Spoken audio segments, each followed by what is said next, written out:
जय हिंद प्यारे बच्चों, कैसे हैं आप लोग। तो आई होप आप लोग बहुत ही अच्छे होंगे और आप लोगों की तैयारी भी बहुत अच्छी चल रही होगी। मैं उपेंद्र सर, केमिस्ट्री फैकल्टी। तो आज हम लोग डिस्कस करने जा रहे हैं सीआरटी टेस्ट 14 का, जो हम लोग का ऑनलाइन टेस्ट पेपर हो रहा है। ठीक ना, हर एक घंटे का टेस्ट हो रहा है।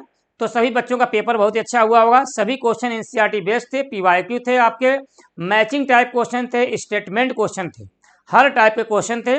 तो अगर किसी क्वेश्चन में प्रॉब्लम हो तो क्या बोलते हैं, आप लोग वीडियो सेक्शन को देखिएगा और वहाँ पर देखिए क्या हमने गलती किया है, इसको इम्प्रूव करने की कोशिश करिएगा। ठीक है, तो आइए डिस्कस करते हैं सीआरटी टेस्ट 14 का। लेकिन इसके पहले जो हमारा स्लोगन है, क्या मिशन 25 के लिए अब पढ़ने का अधिकार सबको, डॉक्टर बनने का अधिकार भी सबको, हमारे आदरणीय डॉक्टर एसपी सिंह सर के मुहिम के तहत इसको हम लोग कंटिन्यू कर रहे हैं और आगे भी हम लोग कंटिन्यू करते रहेंगे। ठीक है ना, तो आइए बात करते हैं हम लोग है सीआरटी। देखो लिखा हुआ सीआरटी टेस्ट 14 का केमिस्ट्री का। देखिए भैया, बात करते हैं हम लोग हैं, यहाँ पे हम लोग बात करेंगे। क्या दिया हुआ आपका फर्स्ट क्वेश्चन, क्या दिया है, which of the following is a path function. तो अगर पाथ फंक्शन की बात करेंगे तो जो पाथ पे डिपेंड करेगा उसे हम लोग क्या कहते हैं, पाथ फंक्शन कहते हैं। तो कौन पाथ फंक्शन होता है, वर्क, ये क्या होता है, पाथ फंक्शन होता है। अब यहाँ पे बात करेंगे इंटरनल एनर्जी, एंथैल्पी और क्या बोलेंगे, एंट्रोपी। ये तीनों क्या होते हैं, हमारे स्टेट फंक्शन होते हैं। क्या होते हैं भैया बताइए, स्टेट फंक्शन होते हैं। ठीक है ना चलिए अब हम लोग बात करने जा रहे हैं 2 का। देखो क्या दिया हुआ है, ऑन द बॉइलिंग पॉइंट, पहला बॉइलिंग पॉइंट, दूसरा एंट्रोपी, तीसरा pH and EMF of cell, intensive property are. तो भैया जो इंटेंसिव प्रॉपर्टी की बात करेंगे तो इंटेंसिव प्रॉपर्टी क्या होते हैं, बात करते हैं हम लोग quantity and size of matter पे डिपेंड नहीं करते हैं। तो जो इंटेंसिव प्रॉपर्टी होते हैं, क्या लिखेंगे हम लोग, does not depends on the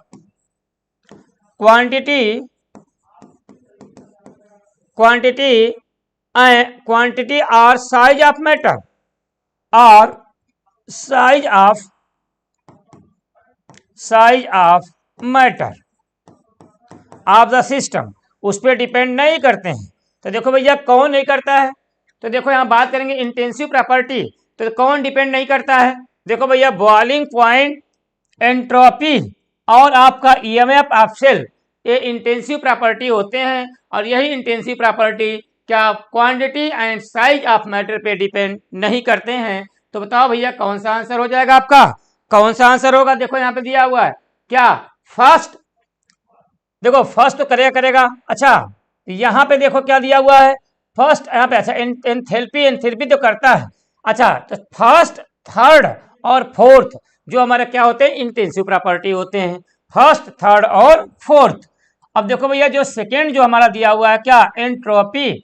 तो जो हमारा एंट्रोपी होती है वो क्या होती है, हमारी एक्सटेंसिव प्रॉपर्टी होती है। क्या होती है भैया बताओ, एक्सटेंसिव प्रॉपर्टी होती है। और जो एक्सटेंसिव प्रॉपर्टी होती है ये क्या होती है, quantity and size of matter of the system पे क्या होते हैं, डिपेंड होते हैं। ठीक है ना, चलिए आइए हम लोग बात करते हैं थर्ड क्वेश्चन की। देखिए क्या दिया हुआ है, the work done by the system. क्या दिया है, बाय द सिस्टम, ये सबसे इंपॉर्टेंट चीज है। is 8 joule when 40 joule heated to supply to it the change in internal energy of the system during the process। ठीक है, तो यहां पे क्या होता है आपका, हम लोग फार्मूला जानते हैं क्या, delta U is equal to क्या होता है, क्यू प्लस डब्ल्यू होता है। लेकिन अगर हम लोग यहां बात करेंगे बाय द सिस्टम की बात करेंगे, इसका मतलब क्या होगा, आपका एक्सपेंशन हो जाएगा। क्या होगा भैया, एक्सपेंशन होगा। और जब एक्सपेंशन होगा तो यहाँ जो इसकी वैल्यू होगी क्या होगी, आपकी निगेटिव हो जाएगी। तो भैया जब निगेटिव होगा तो इसका मतलब क्या हो जाएगा, delta U is equal to Q minus W हो जाएगा। और क्यू क्या है आपका, वर्क डन, क्या है क्यू, हीट है। तो हीट कितना है, 40 दिया हुआ है। तो देखो भैया यहाँ पे क्या होगा आपका 40, वर्क डन कितना दिया है आपका 3 दिया हुआ है। इसका मतलब क्या हो जाएगा, सॉरी कितना दिया है, 8 दिया हुआ है। कितना दिया भैया, 8 दिया हुआ है। तो कितना हो जाएगा आपका 32 क्या हो जाएगा, जूल हो जाएगा। आंसर कौन सा हो जाएगा, देख सकते हैं आप कौन सा होगा, first is the correct answer आपका हो जाएगा। ठीक है ना, बोलिए। चलो भैया आगे बात करते हैं हम लोग हैं। देखो क्या दिया है, fourth question, Q is equal to minus W is not true for, मतलब Q W के बराबर नहीं है किसके लिए। अगर हम लोग बात करते हैं आइसोथर्मल का, इसका मतलब temperature T is equal to क्या होता है, 0 हो जाएगा। अगर बात करते हैं साइक्लिक प्रोसेस का तो क्या होगा, पूरा साइकिल ही 0 हो जाएगा। तो यहाँ दिया है एडियाबेटिक प्रोसेस, तो अगर एडियाबेटिक प्रोसेस की बात करेंगे तो हम लोग एक जो फार्मूला लिखते हैं क्या, कि delta U is equal to Q plus W लिखते हैं भैया। तो delta U is equal to Q plus W है। यहाँ पे बात करेंगे एडियाबेटिक प्रोसेस की बात करते हैं हम लोग हैं, तो एडियाबेटिक प्रोसेस में क्या होता है आपका, यहाँ पे Q क्या हो जाएगा आपका, बताओ, Q इज इक्वल टू क्या हो जाएगा आपका, Q इज इक्वल टू क्या हो जाएगा यहाँ पे, मतलब ये बोल सकते हैं एडियाबेटिक प्रोसेस की बात करेंगे तो यहाँ पे क्या होगा आपका, यहाँ पे Q इज इक्वल टू क्या हो जाएगा, 0 हो जाएगा। इसका मतलब क्या लग सकते हैं यहाँ पर, यहाँ सॉरी एडियाबेटिक प्रोसेस में क्या होगा आपका, यहाँ देख सकते हैं कि हम लोग देखेंगे तो यहाँ पे आपका Q is equal to minus W नहीं होगा भैया, Q is equal to minus W नहीं होगा। तो क्या होगा आपका, Q इज इक्वल टू क्या हम लोग ये बोलेंगे कि क्या हम लोग बोलेंगे कि डेल्टा, यहाँ पे क्या होगा आपका, delta U is equal to क्या होता है, प्लस डब्ल्यू होता है। क्या होगा आपका, delta U is equal two plus W किसके लिए होता है, एडियाबेटिक प्रोसेस के लिए। किसके लिए होता है, एडियाबेटिक प्रोसेस के लिए होता है, ठीक है ना। तो delta U is equal to क्या होगा आपका, प्लस डब्ल्यू हो जाएगा। यहाँ पे Q क्या हो जाएगा आपका, 0 हो जाएगा। ठीक, तो पूछा क्या ट्रू नहीं है, तो Q is equal to minus W, ठीक है ना। तो यहाँ पे क्या होगा आपका, एडियाबेटिक प्रोसेस के लिए क्या होगा, ये ट्रू नहीं होगा, ठीक है ना। ठीक है, चलिए भैया आइए बात करते हैं हम लोग है 5 क्वेश्चन की। देखो क्या दिया हुआ आपका, the difference between heat of reaction at constant pressure and constant volume of the reaction. ये आपकी एक रिएक्शन दी हुई है, इसमें आपको ध्यान देना है कि देखो ये लिक्विड फॉर्म में है तो इसको तो हम लोग कैंसिल कर देंगे, ये लिक्विड फॉर्म में है इसको हम लोग कैंसिल कर देंगे। सबसे पहले इस रिएक्शन में डेल्टा NG हम लोग निकाल दें। डेल्टा NG क्या होता है, change in gaseous product minus change in gaseous क्या होता है, रिएक्टेंट होता है। तो देखो भैया यहाँ पे क्या होगा, 12 माइनस 15 तो कितना होगा, माइनस का 3 हो जाएगा। ठीक, अब आपको समझना है क्या निकालना हमको है। देखो यहाँ पे दिया हुआ constant pressure and constant volume की बात करेंगे तो यहाँ पे हम लोग क्या करें, यहाँ पे delta H is equal to delta U plus delta NG क्या होगा आपका, RT हो जाएगा, ठीक है ना। तो यहाँ हम लोग क्या करेंगे, आपको समझना है कि कैसे हम लोग निकालें। तो देखो भैया अगर हम लोग निकालते हैं तो यहाँ पे क्या होगा, हम लोग क्या चेंज, देखो पूछा गया है difference between the difference between the constant temperature and constant volume. Constant volume की बात करेंगे तो यहाँ पे हम लोग क्या करें, तो इसके लिए हम लोग क्या करें, delta H minus delta U is equal to क्या होगा आपका, यहाँ पे देखो माइनस, तो हम ऐसे डेल्टा जी वैल्यू कितना दिया है, माइनस का 3 दिया है तो माइनस का 3 लिख देंगे। लेकिन R की वैल्यू समझना हमको रखना क्या है, तो R की वैल्यू की बात करेंगे तो देखो यहाँ पे किलो जूल दिया हुआ है तो मतलब जूल में रखना है। इसका मतलब क्या होगा, जूल में इसकी वैल्यू कितनी होती है, 8.314, कैलोरी में 2 कैलोरी होती है और लीटर में कितनी वैल्यू, 0.0821 लीटर एटीएम पर मोल पर केल्विन। तो देखो भैया यहाँ पे क्या हो जाएगा आपका, 8.314 हो जाएगा। और टेम्परेचर की बात करेंगे तो क्या 25 डिग्री सेल्सियस दिया है, इसका मतलब 273 प्लस 25 कर देंगे तो 298 हो जाएगा। कितना आएगा भैया बताओ, 298 केल्विन में आ जाएगा, ठीक है ना। तो यहाँ पे हम लोग ये कर देंगे तो 298 लिख देंगे।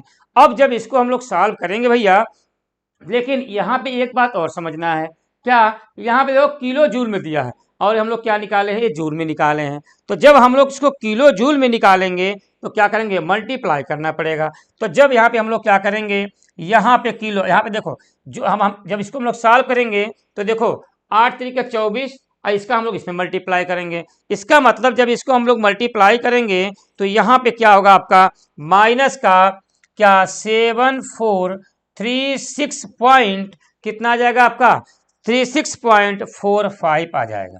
ये क्या होगा आपका, किसमें दिया है, जूल में। लेकिन अगर किलो जूल में करना है तो क्या होगा, 10⁻³ से मल्टीप्लाई करना पड़ेगा। इसका मतलब इसकी वैल्यू आ जाएगी क्या नहीं डिवाइड करना पड़ेगा, माफ करिएगा, डिवाइड, अगर डिवाइड करेंगे तभी तो क्या होगा आपका, डिवाइड करना पड़ेगा 10 की पावर -3 से, तो क्या होगा भैया बताओ, माइनस का 7.436 क्या होगा आपका किलो जूल हो जाएगा। तो यही हमारा आंसर हो जाएगा, देख सकते हैं माइनस का 7.436 किलो जूल हो जाएगा, ठीक है ना। तो यहाँ पे जो हमारा आंसर आएगा निगेटिव में आएगा माइनस का 7.43 किलो जूल हो जाएगा, ठीक है ना। बोलिए, चलो भैया आगे हम लोग बात करते हैं 6 क्वेश्चन की। देखो 6 क्वेश्चन में क्या दिया हुआ है, a mixture of 2 mole of carbon monoxide and 1 mole of oxygen in a closed vessels is ignited to get carbon monoxide if delta H is the enthalpy change and delta E is the change in internal energy, then क्या होना चाहिए। तो देखो भैया इसके लिए क्या करना पड़ेगा, पहले तो हमको रिएक्शन लिखनी पड़ेगी। तो कौन सा रिएक्शन लिखें, हम लोग लिखते हैं, देखो जी कार्बन मोनोऑक्साइड है तो CO लिख दिया हमने, CO प्लस क्या किया हमने 1 मोल, देखो लिखा हुआ O2, तो क्या बना देंगे हम लोग, क्या बन रहा है कार्बन डाइऑक्साइड, मतलब CO2 बन रहा है। तो देखो भैया अगर यहाँ पे 2 लिखेंगे तभी ये बैलेंस हो पाएगा, 2CO2 हो जाएगा। अब पूछ रहा है क्या आपसे, तो क्या है आपका, यहाँ पे आपको क्या करेंगे हम लोग निकाल लेते हैं। तो यहाँ कैसे हम लोग क्या करेंगे, डेल्टा NG की वैल्यू निकालेंगे। तो डेल्टा NG पहले निकाल लीजिए, सब अगर कुछ नहीं लिखा गैसियस मानते हैं, तो यहाँ पे डेल्टा NG की वैल्यू निकाल लीजिए। चेंज इन गैसियस प्रोडक्ट 2, अब -2 + 1 3 हो जाएगा, तो कितना आएगा -1 आ जाएगा। अब जो हम लोग फार्मूला लगाएंगे, क्या हम लोग फार्मूला लगाएंगे, delta H is equal to delta E plus delta NG RT होता है। अब बात समझना यह है कि यहाँ पे क्या delta H minus delta E is equal to delta NG RT, और यहाँ पे डेल्टा NG की वैल्यू निगेटिव दिया है, इसका मतलब क्या होगा -RT हो जाएगा, 1 RT मतलब RT हो गया। इसका मतलब क्या होगा, यहाँ पर delta H minus delta E -RT हो गया। अब हम लोग ये समझेंगे कि यहाँ पर बताओ अगर हम लोग delta H minus delta E RT हो रहा है तो इसका मतलब क्या हो जाएगा आपका, यहाँ बोल सकते हैं क्या कि हम लोग ये बोल देंगे कि क्या डेल्टा H, देखो यहाँ पे डेल्टा H इज क्या होगा आपका, यहाँ पे लेस देन, यहाँ पे ऐसे लिख दिए हम लोग कि delta H minus delta E is equal to क्या होगा आपका -RT। तो इसका मतलब अगर माइनस माइनस हटाएंगे तो क्या होगा आपका, यहाँ पे delta E is greater than क्या होगा डेल्टा H हो जाएगा। क्यों, क्योंकि अगर माइनस हटाएंगे तो माइनस माइनस प्लस, वहां पे माइनस निगेटिव हो जाएगा। तो यहाँ पे डेल्टा E की वैल्यू क्या होगी, डेल्टा H से ज्यादा हो जाएगा, ठीक है ना। तो डेल्टा E की वैल्यू डेल्टा H से ज्यादा हो गया, इसका मतलब क्या होगा, यहाँ पे second is the correct answer आपका हो जाएगा। देख लो भैया, ठीक है ना, यही आपसे पूछा गया है, ठीक है।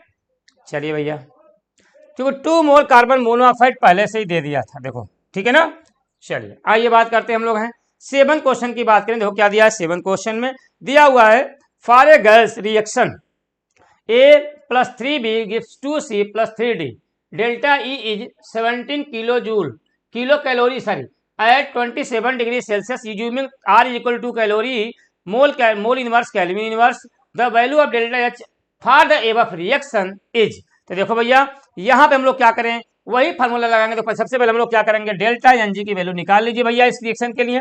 तो delta NG is equal to क्या होगा, देखो 3 और 3 6 माइनस सब गैसियस है 4, कितना आ जाएगा 2, मतलब किसमें प्लस में आपका आ गया, ठीक है भैया।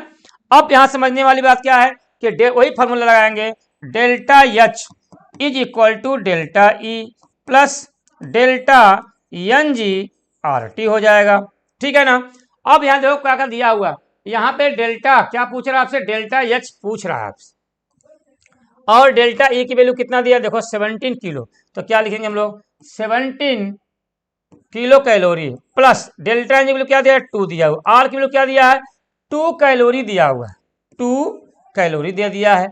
अच्छा इंटू T कितना दिया आपका, कहाँ दिया आपका 27 डिग्री सेल्सियस, मतलब क्या होगा आपका 300 केल्विन हो जाएगा। लेकिन ये क्या कैलोरी है, आप क्या करना है हमको किलो कैलोरी में निकालना है, ये बात समझने वाली बात है। तो हम लोग क्या करेंगे, यहाँ पे क्या करें हम लोग, यहाँ पे जो हमारी वैल्यू आएगी उसमें 10 की पावर -3 से क्या करेंगे हम लोग इसमें मल्टीप्लाई कर दें। इसका मतलब क्या होगा 17 प्लस यहाँ पे क्या होगा आपका 2 दूना 4, 4 3 12, तो 1200 हो जाएगा। अब 1200 इंटू 10⁻³ तो क्या होगा भैया बताओ, यहाँ पे 1.2 हो जाएगा। तो जब इसको हम लोग क्या करेंगे ऐड करेंगे तो 17 प्लस 1.2 क्या होगा आपका 18.2 क्या होगा आपका किलो कैलोरी हो जाएगा पर मोल पर केल्विन। तो देख सकते हैं आंसर कौन सा होगा आपका 18.2 kilocalorie per mole. Second is the correct answer आपका हो जाएगा। ठीक है भैया, चलिए अब हम लोग बात करने जा रहे हैं एट्थ क्वेश्चन की धोखा दिया हुआ है 2 मोल of an ideal gas expand spontaneously into vacuum की बात किया गया भैया, वह तो वर्क पूछ रहा है। तो W इज इक्वल टू क्या होता है, W is equal to -P external into delta V होता है। इंटू क्या होगा भैया बताओ, डेल्टा V होता है। अब P देखो यहाँ पे वैक्यूम की बात किया है, तो यहाँ पे इसकी वैल्यू क्या हो जाएगी 0 हो जाएगी। तो अगर इसकी वैल्यू 0 हो जाएगा इसका मतलब क्या होगा आपका यहाँ पे W इज इक्वल टू क्या हो जाएगा 0 हो जाएगा। क्या होगा भैया 0 हो जाएगा। तो आंसर कौन सा होगा, first is the correct answer हो जाएगा। ठीक है ना, याद रखिएगा। ठीक है, P स्टैंडर्ड की वैल्यू क्या हो जाएगी 0, इसलिए यहाँ पे क्या होगा आपका W इज इक्वल टू क्या होगा 0। First is the correct answer आपका हो जाएगा। चलो भैया आगे हम लोग बात करते हैं 9th क्वेश्चन की। तो देखो भैया 9th क्वेश्चन में क्या दिया है, 1 mole of a gas occupy 3 decimetre cube expand against at constant external pressure at 1 atm to a volume 30 litre find work. देखो भैया वही फार्मूला हम लोग लगाएंगे। क्या हम लोग लगाते हैं, देखो भैया W is equal to -P external into delta V। अब यहाँ पे क्या करना है, हम जानते हैं 1 decimetre cube is equal to क्या होता है 1 लीटर होता है। तो यहाँ 3 decimetre cube 3 decimetre cube is equal to क्या होगा 3 लीटर हो जाएगा। अब यहाँ पे बताओ -P एक्सटर्नल की वैल्यू कितना दिया 1 atm दिया है तो 1 हो जाएगा into delta V V2 - V1 मतलब क्या होगा 13 माइनस क्या होगा आपका 3 हो जाएगा। क्या होगा आपका 3। डेल्टा V क्या होता है, डेल्टा V इक्वल टू क्या होता है V2 - V1 होता है। ठीक, तो यहाँ पे क्या हो जाएगा आपका माइनस का 10 हो जाएगा। तो माइनस का 10 की बात करेंगे तो -10 क्या हो जाएगा आपका atm डेसीमीटर क्यूब हो जाएगा। ठीक है भैया, ये हमारा W की वैल्यू हमारी आ जाएगी। तो यहाँ पे आंसर देख सकते हैं कौन सा आंसर होगा, first is the correct answer आपका। ठीक है ना, बोलिए भैया। चलो भैया आगे बढ़ते हैं, आओ भैया आगे बात करते हैं हम लोग हैं। अगला क्वेश्चन है 10th नंबर की बात करें। देखो भैया 10th में क्या दिया हुआ है, द वर्क इन अर्ग की बात किया है, अर्ग में पूछा गया है।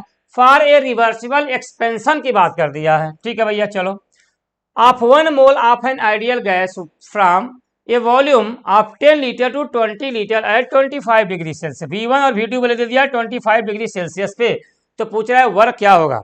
तो देखो अगर एक्सपेंशन की हम लोग बात करेंगे तो W इक्वल टू क्या होता है, W इज इक्वल टू क्या होता है माइनस का 2.303 NRT लॉग क्या होता है भैया V2 अपान V1 होता है।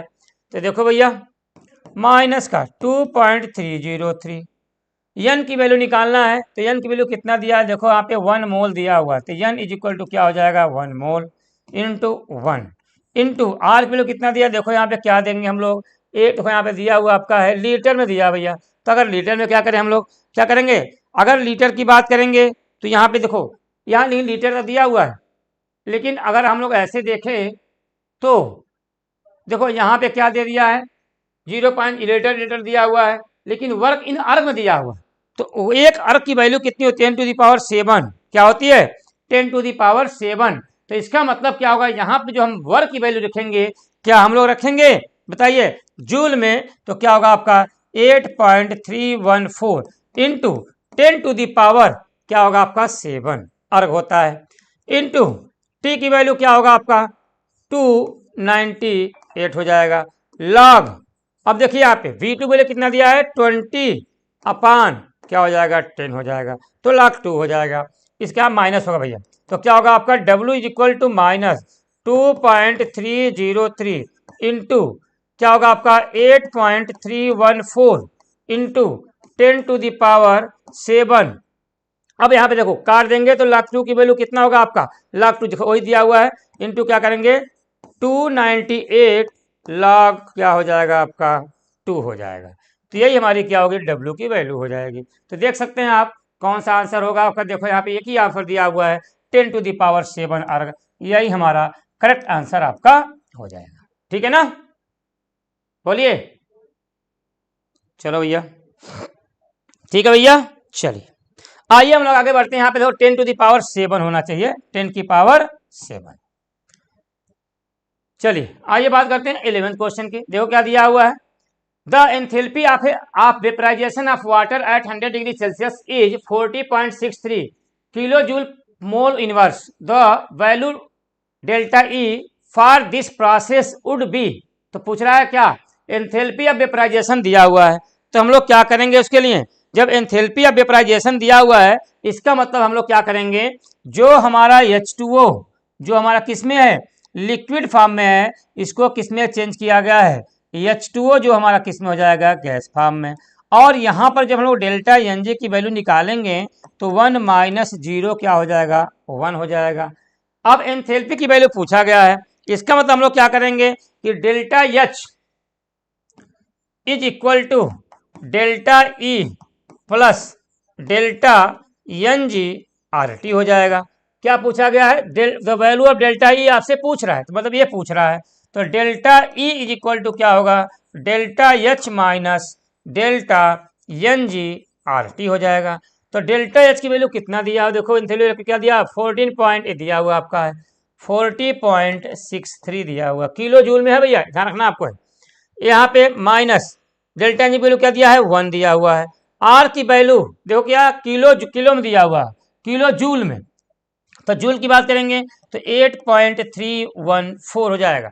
और टेम्परेचर कितना दिया भैया बताओ, यहाँ पे 100 डिग्री सेल्सियस, मतलब क्या करेंगे 273 प्लस 100 373 हो जाएगा।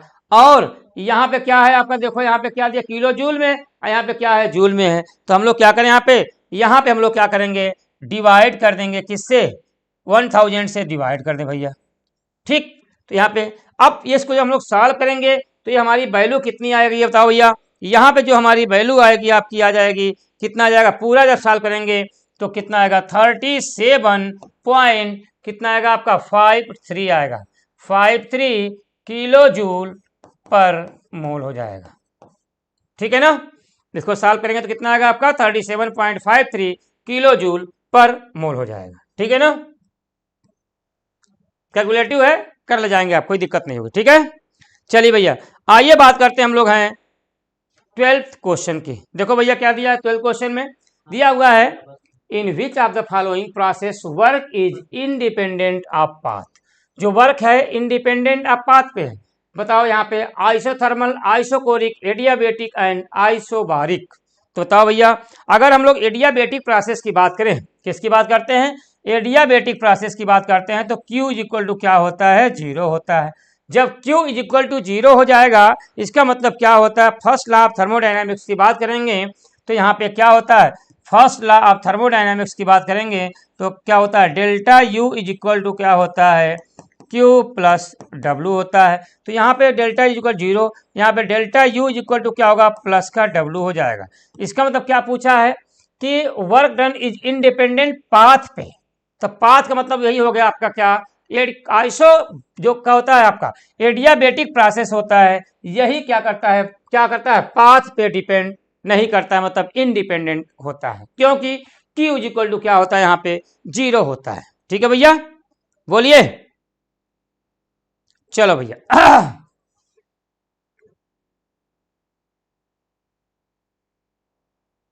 आइए बात करते हैं 13 क्वेश्चन क्या दिया हुआ है, for which reaction from the following delta yes will be positive, तो सॉरी मैक्सिमम, तो delta yes will be maximum, पहले हम लोग डेल्टा एनजी निकाल लें, यहाँ पे 0 हो जाएगा, यहाँ पे सॉलिड, तो मतलब क्या होगा आपका, यहाँ पे डेल्टा एनजी की वैल्यू निकालेंगे तो माइनस का 1/2 2 आ जाएगा। यहाँ 1 है यहाँ पे, तो यहाँ पे क्या होगा, delta N G equal to क्या होगा आपका +1 हो जाएगा। यहाँ निकालेंगे तो यहाँ पे 1 1, तो डेल्टा एन जी की वैल्यू यहाँ पे क्या हो जाएगा, 0 हो जाएगा। यहाँ 2 और यहाँ पे 2, मतलब डेल्टा एन जी की वैल्यू यहाँ पे क्या हो जाएगा आपका 0। इसका मतलब पॉजिटिव कहाँ पे हो रहा है, डेल्टा एन जी की वैल्यू पॉजिटिव आपका सर यहीं पे हो रहा है, कहाँ पे, यहाँ पे हो रहा है। इसका मतलब डेल्टा एन जी की वैल्यू पॉजिटिव है। इसका मतलब क्या हुआ कि अगर डेल्टा एन जी की वैल्यू पॉजिटिव है तो delta S is equal to क्या होगा आपका पॉजिटिव होगा, और पॉजिटिव होगा तो क्या होगा आपका मैक्सिमम हो जाएगा। क्या होगा भैया, मैक्सिमम हो जाएगा। यहाँ पे डेल्टा एन जी की वैल्यू निगेटिव है तो यहाँ पे क्या होगा आपका मिनिमम हो जाएगा।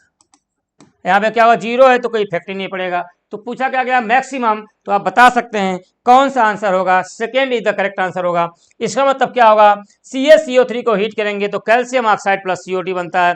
यहाँ एक रिएक्शन पूछी जाती है आपसे, क्या, डीकम्पोजिशन रिएक्शन। तो डीकम्पोजिशन रिएक्शन की बात करेंगे तो कैल्शियम कार्बोनेट को हीट करते हैं तो कैल्शियम ऑक्साइड प्लस CO2 बनता है। यही क्या होता है, डीकम्पोजिशन रिएक्शन के एग्जाम्पल भी होते हैं। और यहाँ क्वेश्चन पूछा जाता है कि कौन सी ऐसी रिएक्शन है जो नॉन रिडॉक्स रिएक्शन है, तो यही क्या है आपकी नॉन रिडॉक्स रिएक्शन है, क्योंकि इसमें ऑक्सीडेशन नंबर में कोई चेंजेस नहीं होता है। यहाँ निकालेंगे कार्बन का तो प्लस का 4 हो जाएगा, यहाँ +4 होगा, कैल्शियम पे यहाँ प्लस का 2 होगा, यहाँ पर भी क्या होगा प्लस का 2 हो जाएगा। तो बहुत ही इंपॉर्टेंट रिएक्शन आपकी है, ठीक है।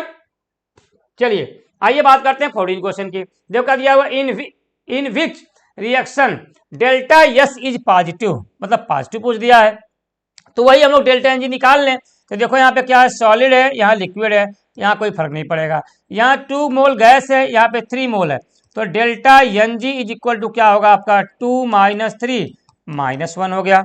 यहाँ पे क्या होगा आपका delta N G is equal to क्या हो जाएगा 1 - 0, मतलब यहाँ पे +1 हो जाएगा। यहाँ 2 है, यहाँ पे 4 है, इसका मतलब delta N G is equal to क्या होगा 2 - 4 इज इक्वल टू -2। मतलब क्या हुआ भैया, यहाँ पर हम लोग निकालेंगे तो डेल्टा एन जी की वैल्यू पॉजिटिव आपका यही है। इसका मतलब यहाँ पे delta S is equal to क्या होगा आपका पॉजिटिव हो जाएगा, ठीक है ना।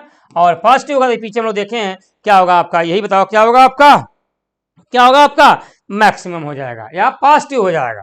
तो यही हमारा क्या होगा, third is the correct answer हो जाएगा। 14 का आंसर क्या होगा आपका, क्या होगा आपका third is the correct answer आपका होगा। आइए बात करते हैं 15 क्वेश्चन। देखो क्या पूछा, when the egg is boiled, अगर भैया हम लोग एग को हम लोग उबालेंगे तो देयर इज क्या होगा, increase in disorderness, decrease in disorderness, no change in disorderness, delta G is negative. बताओ भैया यहाँ पे क्या होगा आपका। देखिए अगर हम लोग अंडे को उबालते हैं तो यहाँ पे जो डिसऑर्डरनेस क्या होता है, इंक्रीज होता है, लेकिन यहाँ बोल सकते हैं डीनेचुरेशन ऑफ प्रोटीन होता है, लेकिन क्या बोलेंगे हम लोग, इंक्रीज इन क्या बोलेंगे डिसऑर्डरनेस, ठीक है ना भैया, इंक्रीजेज होते हैं, याद रखिएगा, ये हमें क्या करना है, याद करने वाली जरूरत है, ठीक है ना। यहाँ बोल सकते हैं डीनेचुरेशन ऑफ प्रोटीन। 16 क्वेश्चन की बात करें, देखिए क्या दिया हो, if delta yes for H2Cl2 and HCl value दिए हुए हैं, पूछ रहा है the total change in standard enthalpy for the reaction H2 + Cl2 gives 2HCl के लिए। तो देखो भैया क्या करना चाहिए हमको, यहाँ अगर हम लोग बात करेंगे तो यहाँ पे क्या होगा आपका, यहाँ पे देखिए कैसे निकालेंगे total change in standard entropy. तो ये देखो total change in standard entropy की बात किया जाए, टोटल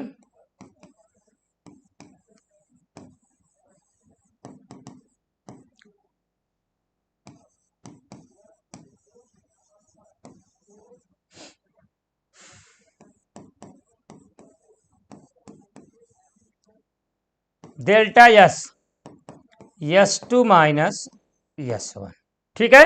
अब देखो भैया यहाँ पे S2 - S1 मतलब क्या होगा, प्रोडक्ट माइनस रिएक्टेंट हो जाएगा। इसका मतलब क्या होगा आपका, अब यहाँ पे देखो क्या करेंगे हम लोग, इसके 2 मोल दिए हुए हैं, ठीक, तो हम लोग क्या करें 2 × देखो यहाँ कितना दिया है H2HCl के लिए 0.19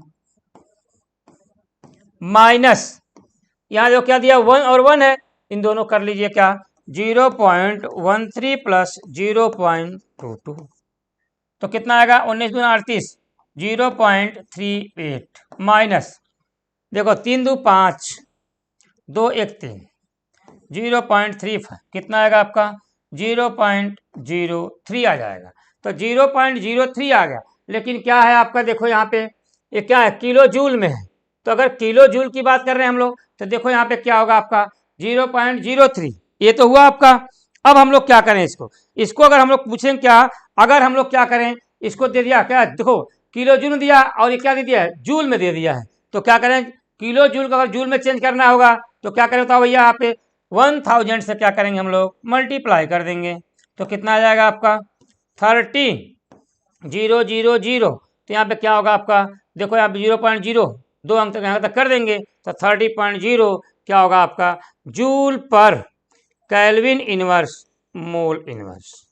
ठीक है भैया, तो क्या हो जाएगा आपका यहाँ पे first is the correct answer आपका हो जाएगा। ठीक है, तो 16 का आंसर कौन सा होगा बताओ भैया, 16 का आंसर हो जाएगा first is the correct answer. आओ भैया बात करते हैं 17 क्वेश्चन की। देखो क्या दिया हुआ है, if 900 joule per gram of heat is exchange at boiling point of water, then what is increases in entropy. तो बताओ भैया, अगर आपसे पूछा जाएगा कि क्या एंट्रोपी में चेंज हो रही है, तो हम एक फार्मूला क्या जानते हैं कि delta S is equal to Q upon क्या होता है, टी होता है। ठीक, तो यहां देखो, यहाँ पे क्यू क्या है, हीट है। तो हीट कितने दिया हूं आपके 900 जूल पर ग्राम, क्या होगा भैया 900 जूल पर ग्राम। चलो भैया 900 दिया हुआ है आपका जूल पर ग्राम, लेकिन क्या heat is exchange at boiling point of water की बात किया गया, किसमें किया गया, एक्सचेंज हो रहा है बॉइलिंग पॉइंट ऑफ वाटर, मतलब वाटर को बॉइल कर रहे हैं। तो इसका मोलर मास कितना हो जाएगा 18। ठीक, अब टेम्परेचर किया कि देखो टेम्परेचर की बात करेंगे तो टेम्परेचर हमारा कितना होगा, अगर हम लोग स्टैंडर्ड टेम्परेचर की बात करेंगे तो क्या 0 डिग्री सेल्सियस, या फिर इसी को हम लोग क्या बोलते हैं 273.15 केल्विन हो जाएगा। ठीक है ना, बताओ भैया।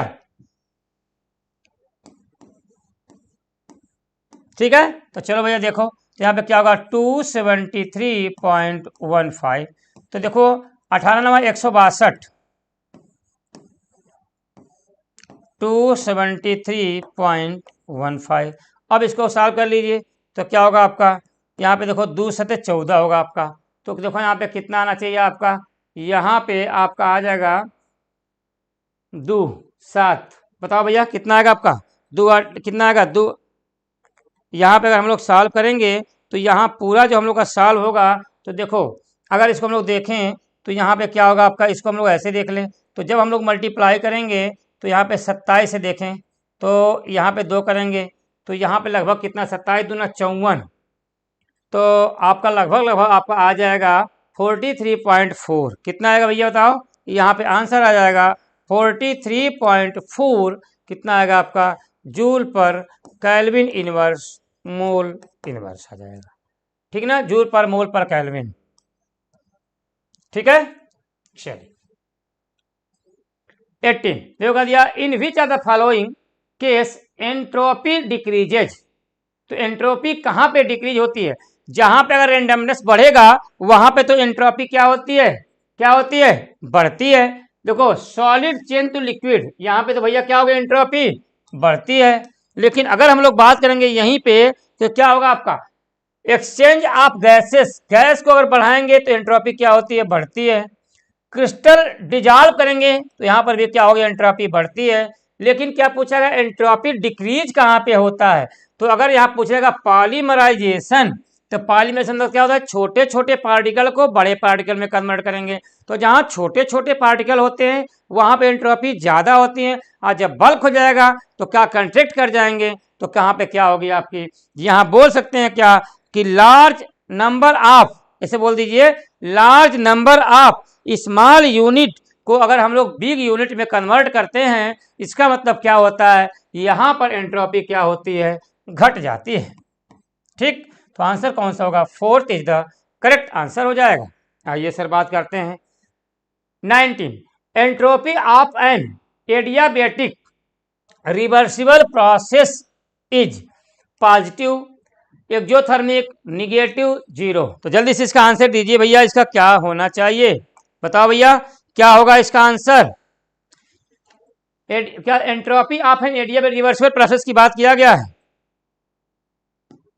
एडियाबैटिक प्रोसेस की बात करेंगे तो क्या होगा आपका, हीट एक्सचेंज नहीं होती है। क्या होती है? हीट एक्सचेंज नहीं होती है। अगर नहीं होगी इसका मतलब क्या होगा आपका, यहां पे क्या बोलेंगे, Q इज इक्वल टू क्या होगा, जीरो हो जाएगा।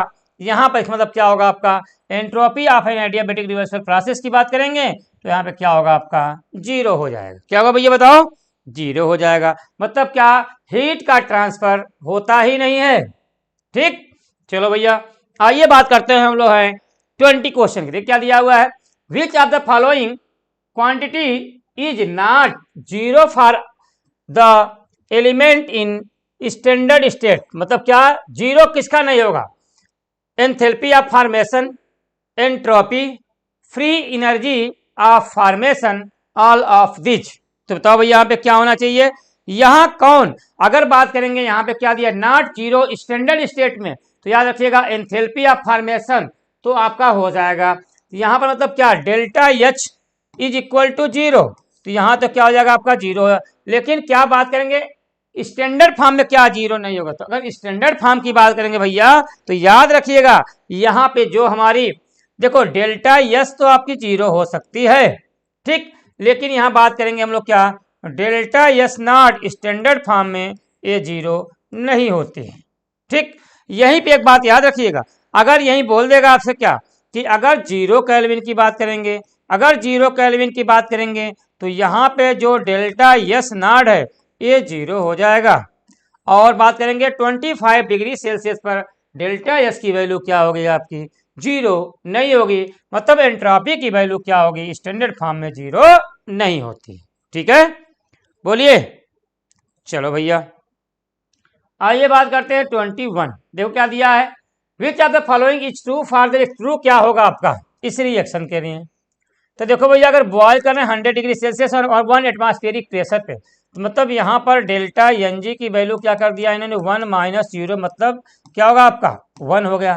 तो अगर 1 हो गया इसका मतलब क्या हुआ कि यहाँ पे अगर डेल्टा एन जी की वैल्यू अगर पॉजिटिव आ रहा है तो इसका मतलब क्या होगा आपका, अगर 100 डिग्री सेल्सियस की बात करेंगे तो यहाँ पे बताइए क्या होना चाहिए। यहाँ पे क्या होगा आपका, अगर हम लोग देखेंगे कि अगर ये इक्विलिब्रियम की कंडीशन पे है, तो अगर इक्विलिब्रियम की कंडीशन पे होता है तो हम लोग जानते हैं कि delta G is equal to delta H minus T delta S होगा।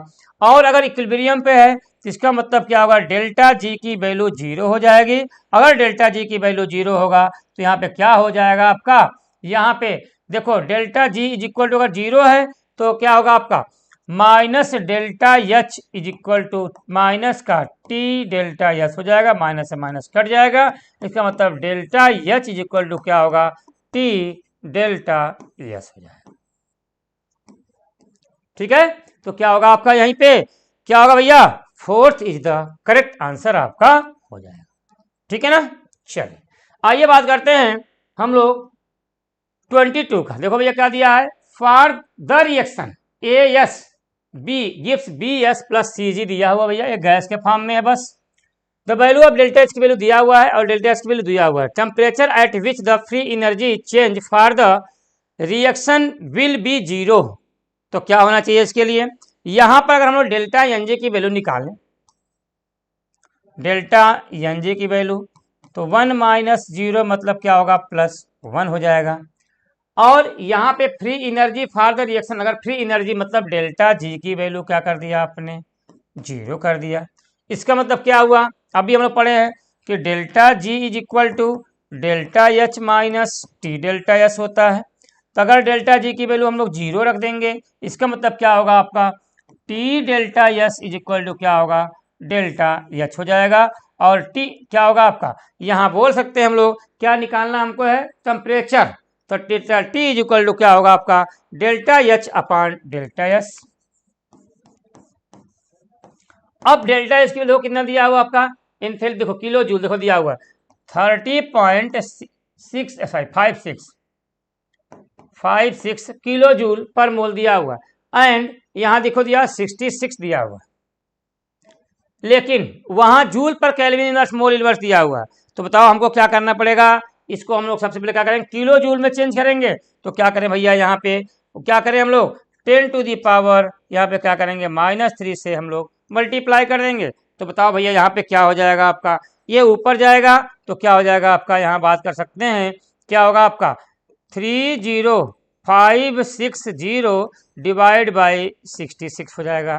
तो देखो 6 25 30, 5 बार नहीं 4 बार जाएगा। तो यहाँ पे जो हमारा आंसर आएगा क्या, यहाँ पे 30566 की बात 56 की बात करेंगे, कितना भैया दिया हुआ है, यहाँ उल्टा होगा 560, क्या होगा आपका 560। जब डिवाइड करेंगे तो यहाँ पे जो हमारी वैल्यू आपकी आ जाएगी, क्या आ जाएगी 463 केल्विन, ठीक है ना, 463 केल्विन। आप देख सकते हैं यहाँ पे कौन सा आंसर हो जाएगा आपका, third is the correct answer आपका हो जाएगा। ठीक है भैया, चलो साहब आइए बात करते हैं हम लोग हैं किसकी बात कर रहे हैं हम लोग यहाँ पे 23 क्वेश्चन की। देखो भैया, विच equation is correct for adiabatic process. Adiabatic process की बात करेंगे तो एडियाबेटिक प्रोसेस में क्या होगा आपका, करेक्ट इक्वेशन कौन सा होगा। अभी हम लोग पढ़े थे, क्या हम लोग पढ़े थे एडियाबेटिक प्रोसेस के लिए, याद रखिएगा कि अगर एडियाबेटिक प्रोसेस की बात करेंगे तो क्या होगा आपका Q इज इक्वल टू 0 हो जाएगा, और अगर Q इज इक्वल टू 0 होगा तो क्या बोलते हैं हम लोग हैं, delta U is equal to क्या होता है Q प्लस W। तो अगर Q इज इक्वल टू 0 तो क्या delta U is equal to क्या होगा प्लस W हो जाएगा। तो यहाँ देख सकते हैं कि पूछ रहा है क्या सही है, तो यहाँ पे Q इज इक्वल टू क्या होगा 0, तो delta Q is equal to क्या हो जाएगा 0 हो जाएगा। ठीक है ना, बोलो भैया, ठीक है। चलो भैया आइए बात करते हैं 24। देखो क्या लिखा हुआ, Hess law is use to calculate enthalpy of reaction, entropy of reaction, work done in the reaction, all of this. तो देखो भैया क्या होगा आपका, हेस लॉ की बात करेंगे तो क्या होता है, एंथैल्पी ऑफ रिएक्शन की बात करते हैं। किसकी बात करते हैं, एंथैल्पी ऑफ रिएक्शन। क्या होगा आपका, एंथैल्पी ऑफ रिएक्शन की बात करेंगे। ये तो आपका याद करने वाला है, तो क्या बोलेंगे एंथैल्पी ऑफ रिएक्शन। 25 जो का दिया हुआ, for the process CO2 solid के फॉर्म में फिर गैस के फॉर्म में चेंज हो गया, इसका मतलब यहाँ पर डेल्टा Ng की वैल्यू क्या हो जाएगी आपका 1 माइनस 0 क्या हो जाएगा +1 हो जाएगा। और अगर डेल्टा Ng की वैल्यू क्या है आपका, अगर पॉजिटिव है तो यहाँ पर बताइए डेल्टा S की वैल्यू क्या होना चाहिए, डेल्टा S की वैल्यू क्या हो जाएगी पॉजिटिव हो जाएगा। तो यहाँ देख सकते हैं कि अगर यहाँ पूछा जाएगा डेल्टा Ng की वैल्यू पॉजिटिव है तो यहाँ पे क्या होगा आपका डेल्टा S की वैल्यू भी पॉजिटिव हो जाएगा, और डेल्टा S की वैल्यू पॉजिटिव है तो डेल्टा H की वैल्यू भी पॉजिटिव होगा, और अगर पॉजिटिव होगा तो क्या होगा आपका इंडोथर्मिक प्रोसेस, ठीक ना, इंडोथर्मिक प्रोसेस हो जाएगा। तो यहाँ भैया क्या होगा आपका first is the correct answer हो जाएगा। ठीक है ना, तो ये रहे हमारे 1 to 25 क्वेश्चन CRT है जिसको हमने डिस्कस किए। तो आई होप आप लोगों के पेपर बहुत ही अच्छे हुए होंगे। ठीक है ना, फिर अगले टेस्ट में मिलते हैं। जय हिंद, जय भारत, नमस्कार। आज हम आपको CRT 14 का पेपर डिस्कस करता हूँ। ठीक है, क्वेश्चन नंबर 26 से लेकर 50 तक। देखिए पहला क्वेश्चन है, which of the following reaction is never expected to be spontaneous. देखिए किसी भी स्पॉन्टेनियस रिएक्शन को अगर आपको चेक करना है, किसी भी स्पॉन्टेनियस रिएक्शन के लिए हमको क्या करना होता है, हमको चेक करना होता है चेंज इन फ्री एनर्जी। अगर कहीं पर भी चेंज इन फ्री एनर्जी की वैल्यू नेगेटिव आती है तो रिएक्शन कैसी होती है, रिएक्शन स्पॉन्टेनियस होती है। तो सबसे पहले delta G is equal to delta H minus T delta S। तो इस तरीके से हमको चेक करना होता है कि डेल्टा H की वैल्यू देखें, T डेल्टा S की वैल्यू देखें। अगर कहीं पर डेल्टा G पॉजिटिव बनने लगती है तो कभी भी रिएक्शन जो होती है वो स्पॉन्टेनियस नहीं होती। तो कभी भी आपको जब भी स्पॉन्टेनियस रिएक्शन चेक करना हो तो हमेशा डेल्टा जी की वैल्यू पे जाइए। अगर डेल्टा जी की वैल्यू निगेटिव बन रही है तो रिएक्शन हमारी स्पॉन्टेनियस हो रही, और अगर डेल्टा जी की वैल्यू हमारी पॉजिटिव बन रही है, अगर डेल्टा जी की वैल्यू निगेटिव बन रही है तो रिएक्शन हमारी स्पॉन्टेनियस होगी, और अगर हमारी डेल्टा जी की वैल्यू निगेटिव बन रही तो स्पॉन्टेनियस, और अगर पॉजिटिव बन रही है तो नॉन स्पॉन्टेनियस। तो देखिए, और फ्री एनर्जी होता क्या?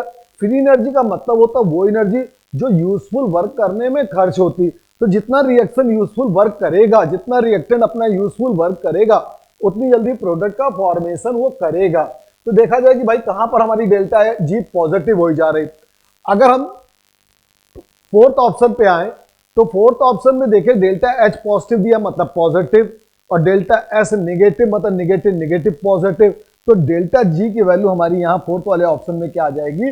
पॉजिटिव आ जाएगी। ठीक, तो अगर फोर्थ वाले ऑप्शन में डेल्टा जी हमारी पॉजिटिव आ गई तो इसका मतलब क्या हो जाएगा कि ये रिएक्शन हमारी कैसी हो जाएगी? Non spontaneous. जबकि अगर हम बाकी रिएक्शंस में देखें तो अगर निगेटिव और ये पॉजिटिव दिया तो निगेटिव पॉजिटिव निगेटिव आएगा। इसमें देखिए निगेटिव निगेटिव ऐड होगा लेकिन आंसर तब भी निगेटिव आएगा। इसमें ये पॉजिटिव है, पॉजिटिव से उसको माइनस किया तो यहां पर हमारे पास क्या हो सकता है कि अगर डेल्टा एस बहुत ज्यादा है तो डेल्टा जी की वैल्यू तब भी निगेटिव चली जाएगी, और रिएक्शन हमारी कैसी हो जाएगी? रिएक्शन हमारी स्पॉन्टेनियस हो जाएगी। तो बेटा हमारे पास कौन सा था? Never expected to be spontaneous. तो हमको ये देखना था कि कौन सी रिएक्शन कभी भी पॉसिबल हो ही नहीं सकती। तो इस रिएक्शन का 26 का आंसर हमारा डेल्टा जी पॉजिटिव बन रहा है, इसलिए इसका आंसर हमारा हो जाएगा फोर्थ वाला। ठीक, नेक्स्ट क्वेश्चन पे चलते हैं, क्वेश्चन नंबर 27 पर। क्वेश्चन नंबर 27 हमारा बता रहा है कि डेल्टा एच, क्वेश्चन नंबर 27 पे जब हम चलते हैं तो delta H for transition of carbon from diamond to graphite form is -453.5 calorie. This suggested that graphite is chemically different from diamond. Graphite is as stable as diamond. Graphite is more stable than diamond. तो अगर हम एक चीज लिखे पहले कि अगर हम यहां पर देखें तो क्या हो रहा है? डायमंड से ग्रेफाइट बन रहा है, ठीक है। तो सी डायमंड जो कन्वर्ट हो रहा है वो किस में कन्वर्ट हो रहा है बेटा? सी ग्रेफाइट में।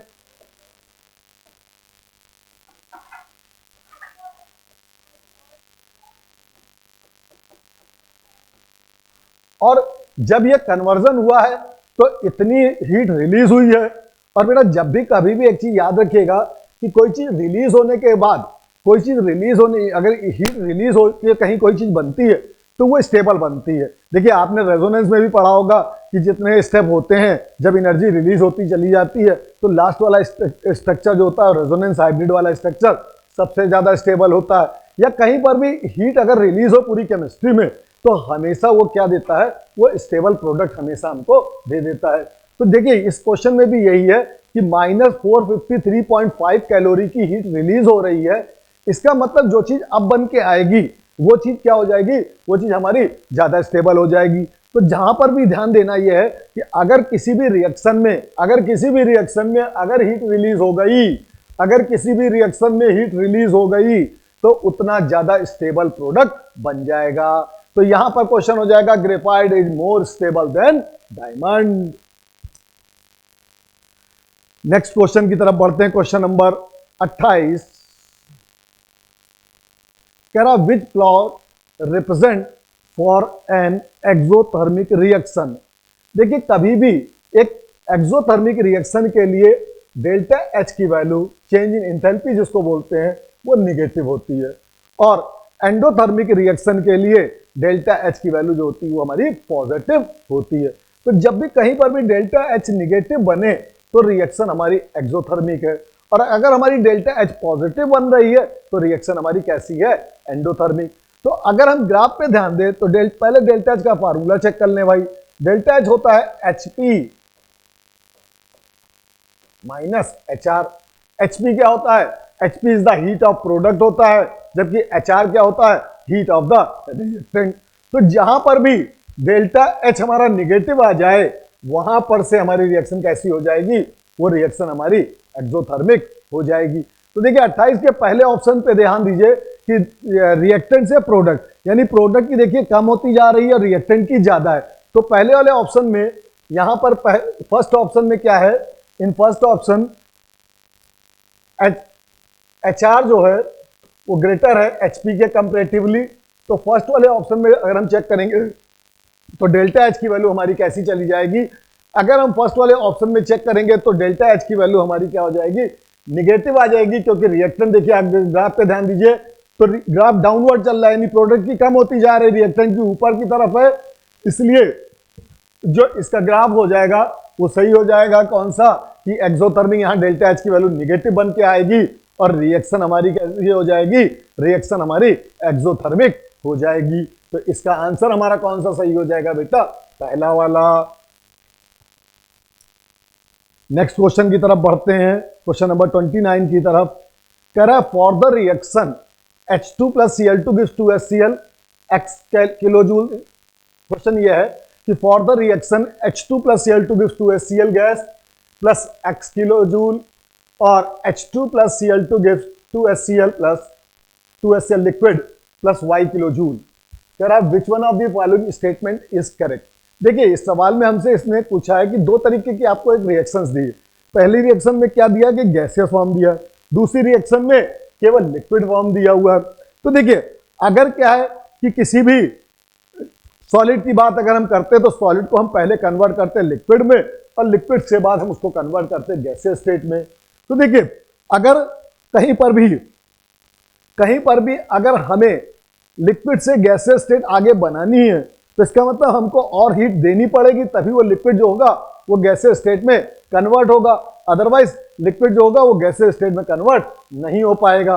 तो देखिए यहां पर अगर ध्यान दें, इसने हमसे क्वेश्चन ये किया है कि किसकी ज्यादा हीट है।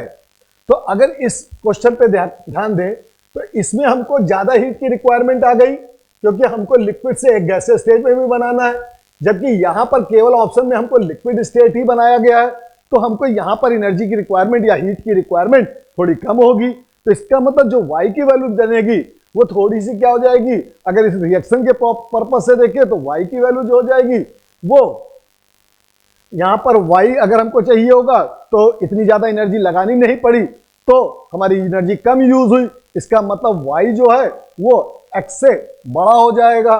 ठीक है, तो यहां पर अगर हम ऑप्शंस की बात करें तो इस ऑप्शन में कौन सा ऑप्शन सही हो जाएगा, इसका ऑप्शन हमारा सेकंड सही हो जाएगा।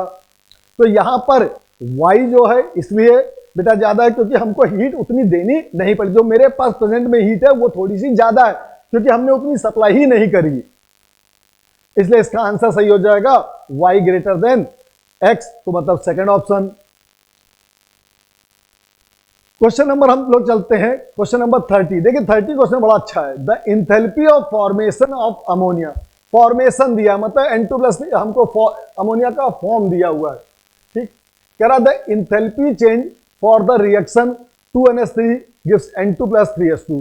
देखिए यहां पर अमोनिया का ध्यान दीजिएगा इस रिएक्शन पे, तो इस रिएक्शन पे अमोनिया को डिकम्पोज कर रहा है। जब अमोनिया को वो डिकम्पोज कर रहा है तो N2 और H2 का फॉर्मेशन हो रहा है। ठीक, और हमसे क्या पूछा है, फॉर्मेशन पूछा है। तो सबसे पहले और हमको 1 मोल का दिया हुआ है, तो अगर हम इस रिएक्शन को पहले पलट लें तो N2+ 3H2 गिव्स 2NH3 हो जाएगा।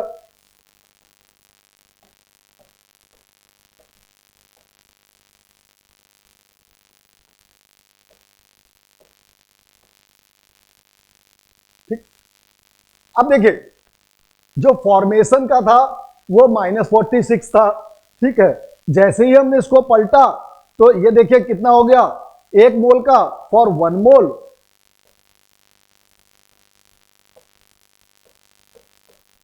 फॉर 1 मोल का डिकम्पोजिशन दिया -46 for 1 mole formation of NH3। देखिए डिकम्पोजिशन से ये उल्टा चलेगा, तो फॉर्मेशन ऑफ NH3 कितना हो जाएगा, 46 प्लस का हो जाएगा क्योंकि माइनस का दिया हुआ है। वो डिकम्पोजिशन दिया, हम फॉर्मेशन की बात कर रहे हैं, इनवर्स प्रोसेस की बात कर रहे हैं, तो डिकम्पोजिशन से फॉर्मेशन वाला जस्ट डबल हो क्या हो जाएगा, रिवर्स हो जाएगा। 1 मोल की दी है और हमको पूछा क्या है, हमको इस रिएक्शन के लिए फॉर्मेशन किया, तो फॉर 1 मोल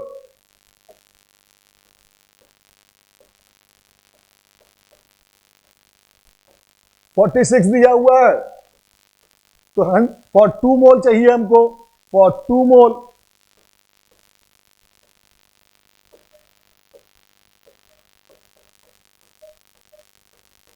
अगर हम 2 से मल्टीप्लाई कर दें तो ये आ जाएगा 92, और देख लीजिए यूनिट चेक कर लीजिए, किलो जूल मोल इनवर्स।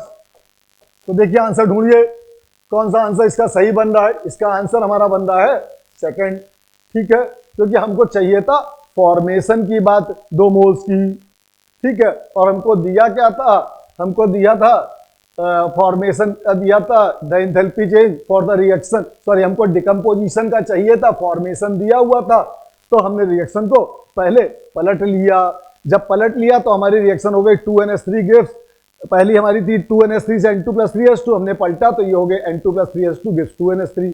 एक जैसे ही पलटा तो रिएक्शन बेटा जो हीट माइनस की दी थी वो प्लस में बदल गई। वो कितने मोल्स की है, वो 1 मोल्स की है, और हमको कितने मोल्स की चाहिए, 2 मोल्स की, तो हमने मल्टीप्लाई कर दिया, ठीक। तो इससे हमारा आंसर आ गया 92 किलो जूल पर मोल। नेक्स्ट क्वेश्चन की तरफ बढ़ते, क्वेश्चन नंबर 31 कह रहा है delta G not is 0 for the reaction, then अगर देखिए हम लोग फार्मूला देखें, delta G is equal to delta G not plus 2.303 RT log 10 kc, ठीक। अगर हम लोग यहां पर देखते हैं कि अगर डेल्टा जी नॉट हमको delta G is equal to delta G not plus 2.03 RT log 10 kc, formula याद रखिएगा, delta G is equal to delta sorry. तो जब भी बेटा क्या होता है, यहां पर अगर हम देखें तो 0 is equal to minus 2.03 RT log 10 kc, अगर हम लोग इक्विलिब्रियम पे बात करेंगे तो delta G is equal to delta G not plus 2.03 RT log 10 kc हो जाता है। तो जब भी क्या होगा कि अगर कभी भी डेल्टा जी नॉट की वैल्यू 0 दी जाए तो इसका मतलब जो के इक्विलिब्रियम चलेगा उसकी वैल्यू हमेशा पॉजिटिव चलाई जाएगी, और वो पॉजिटिव के फॉर्म में हमेशा हमें देखना होता है। तो याद रखना है कि डेल्टा जी नॉट अगर 0 है तो के इक्विलिब्रियम ऑलवेज क्या हो जाता है, के इक्विलिब्रियम जो होता है वो हमेशा पॉजिटिव बनता है, और उसकी वैल्यू जो होती है वो क्या हो जाती है, 1 के बराबर हो जाती है। तो इसका आंसर बेटा सही हो जाएगा 4। नेक्स्ट क्वेश्चन की तरफ बढ़ते हैं, the enthalpy of combustion of cyclohexane. तो पहले हमने लिखा साइक्लोहेक्सेन, ठीक, साइक्लोहेक्सीन,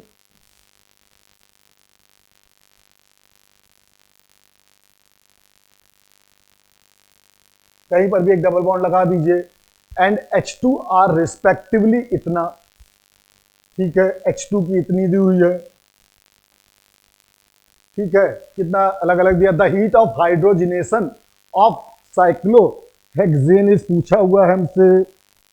तो देखिए अब साइक्लोहेक्सेन की हमसे पूछी हुई है, ठीक है।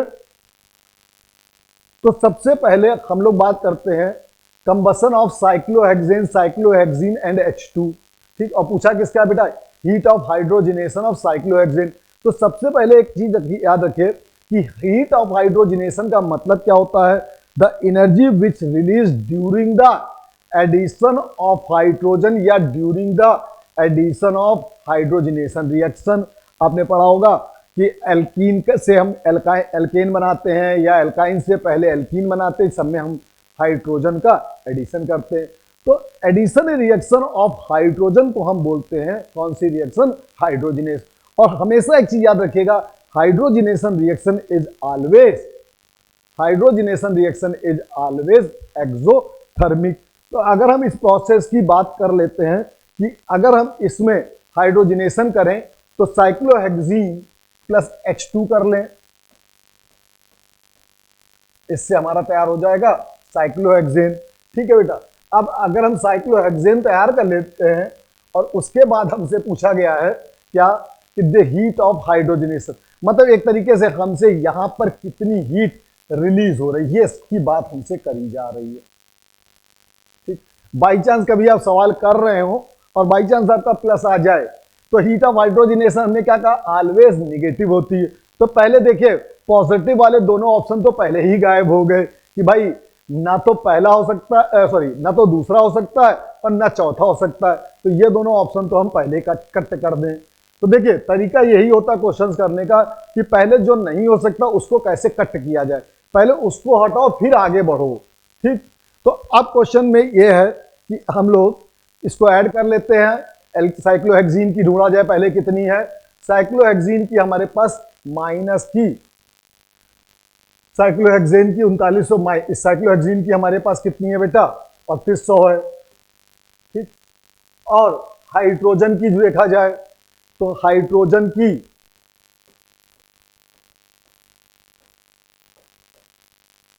और हेक्सेन की कितनी है,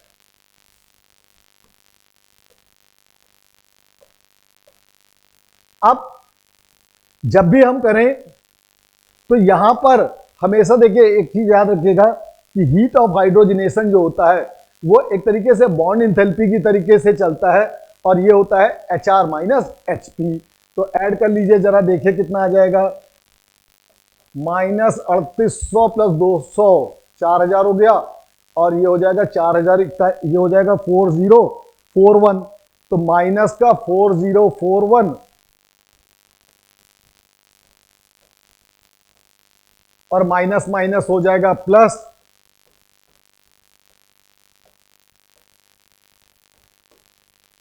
लगभग इसको अगर आप सॉल्व करेंगे तो देखिए माइनस प्लस माइनस और आंसर आपका आ जाएगा माइनस 121 के आसपास। ठीक है, एग्जैक्ट देख लीजिएगा 3800 और ये 4041 हो जाएगा। ठीक है, यहां पर क्या आ जाएगा, 4041 आ जाएगा बेटा। ठीक है, तो इसको 4041 सॉल्व करेंगे, अपने आप आपके पास माइनस 121 का आंसर आपके पास आ जाएगा। तो क्वेश्चन नंबर 32 का आंसर आपका हो जाएगा फर्स्ट वाला। देखिए कभी भी पॉजिटिव वैल्यू जब भी आए, हीट ऑफ हाइड्रोजनेशन कभी भी पॉजिटिव नहीं हो सकता। ठीक, तो इसका मतलब दो ऑप्शन तो हमने पहले ही उड़ा दिए। ठीक, उसके बाद हम दो ऑप्शन पे चलते हैं। ठीक, तो यहां पर आपको माइनस 121 और माइनस 242 दो ऑप्शन बचेंगे। तो माइनस अगर हम सॉल्व करेंगे तो सॉल्व करके हमको कितना आ रहा है, माइनस 121। और एक चीज और याद रखिएगा कि heat of hydrogenation is always HR minus HP होता है। नेक्स्ट क्वेश्चन की तरफ बढ़ते हैं। तो बेटा ये इसके आंसर कौन सा सही हो गया, इसका आंसर हो गया पहला। नेक्स्ट क्वेश्चन की तरफ बढ़ते हैं, क्वेश्चन नंबर 33 की तरफ। ठीक है,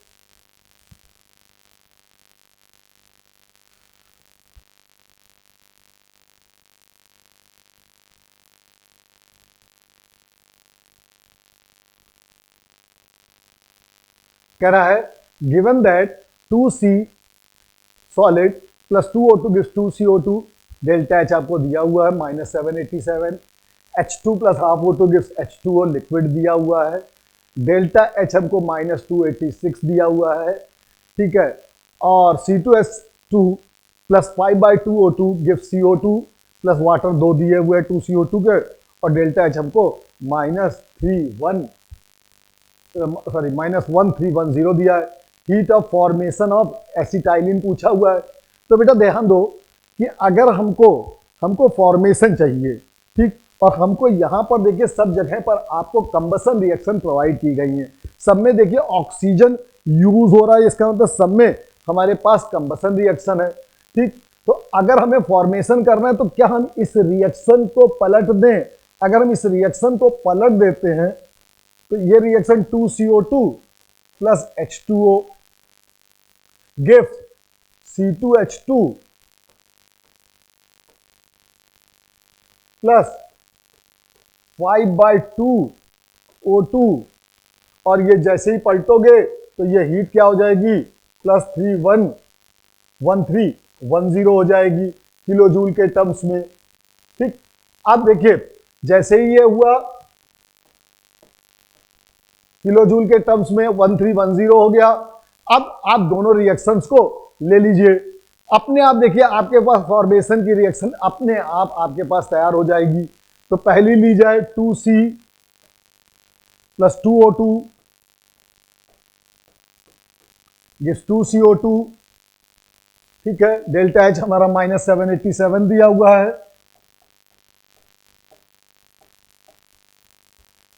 दूसरी ली जाए H2 plus half O2 gives H2O दिया हुआ है, और इसकी दी है -286। सब में किलो जूल चल ही रहा है, ठीक है।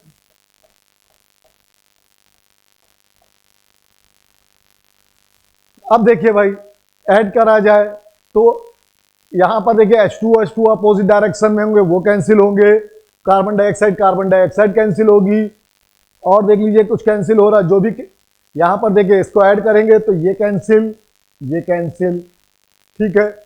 एक साइड रिएक्टेंट साइड H2O है, ये कैंसिल, ठीक। और देख लीजिए कुछ कैंसिल हो रहा है, ठीक है। तो 2C हमारे पास और कुछ भी कैंसिल। ऑक्सीजन देख लीजिए 2 दूनी 4, और यहां पर कितने हो गए 5, यहां पर भी 5, तो देखिए ऑक्सीजन भी कैंसिल हो रहा है, ठीक। देखिए अपने आप आपके पास एक रिएक्शन बन के आ जाएगी 2C plus H2 gives C2H2, और आपको देखिए C2H2 ही बनाना था। तो अगर इस रिएक्शन पे पूरा ध्यान दें कि जब भी फॉर्मेशन की बात करें तो हमेशा हम उन रिएक्शंस को देखकर उस रिएक्शन को बनाने का प्रयास करें जिसका हमसे पूछा जा रहा है। तो जब आप पूछा जा रहा वाला बनाएंगे तो ऑटोमेटिक आपके पास रिएक्शन चली आएगी। अब आप सबको ऐड कर दीजिए, तो प्लस 1300, पहले इनको ऐड कर लीजिए, -787 -286, इट इज 7 6 8 8 16 17 7 2 10, यह आ गया -1073, ठीक है। अब इसको ऐड कर दीजिए इन दोनों को, तो देखिए अपने आप आपके पास आंसर आ जाएगा। कितना आ जाएगा? -1073 या प्लस 1310 -1073 कर दीजिए। जैसे ही आप इसको सॉल्व करेंगे, ढूंढ लीजिए कोई ऐसा आंसर हमारे पास हो तो उसमें देखा जाए। तो देखें भाई कितना आ जाएगा इसका आंसर। आप सॉल्व करेंगे, देखिए ऊपर वाले तो तीनों हो ही नहीं सकते, तो इसका आंसर आ जाएगा 4th वाला। तो 33 का आंसर हो जाएगा मेरा +237 किलो जूल, ठीक है। तो देखिए जो रिएक्शन हमको बनानी है, ध्यान दीजिएगा, जो रिएक्शन बनानी है हम उसी रिएक्शन के हिसाब से करें। और अपने आप अगर देखिए फॉर्मेशन का बात हो रही, तो फॉर्मेशन का मतलब एल्काइन का निर्माण। तो जब एल्काइन बनाएगा तो कार्बन और हाइड्रोजन लिया जाएगा, और कार्बन और हाइड्रोजन मिलके ही एल्काइन का फॉर्मेशन करेंगे। तो हमने ऊपर की रिएक्शन से ये देख लिया कि अगर हम इसको पलट दें तो हमारा एल्काइन फॉर्मेशन की तरफ आ जाएगा। जैसे ही पलटोगे हीट क्या होगी, माइनस की जगह प्लस हो जाएगी। नेक्स्ट क्वेश्चन पे बढ़ते हैं बेटा, क्वेश्चन नंबर 34 पे।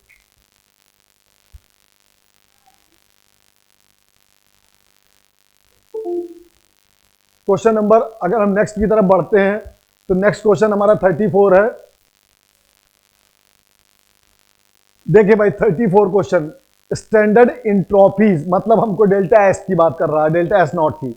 x2 plus y2 gives xy3, x2 plus y2 gives xy3 की बात हमारे साथ होना स्टार्ट हो गई है, ठीक है।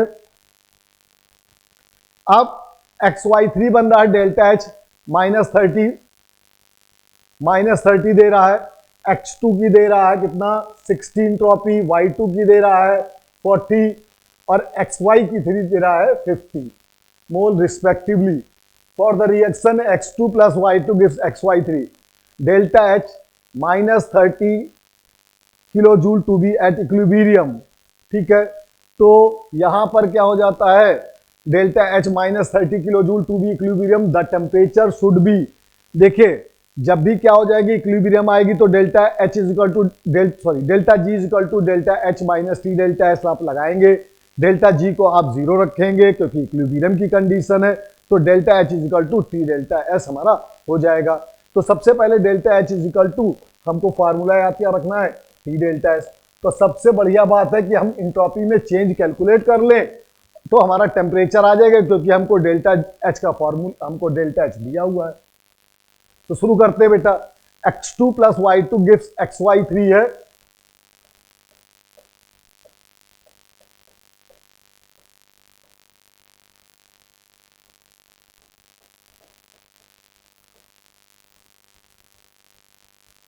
ठीक है, और स्टैंडर्ड इंट्रॉपी। तो अब हम यहां पर क्या करते हैं कि इसको पहले बैलेंस करते हैं रिएक्शन को।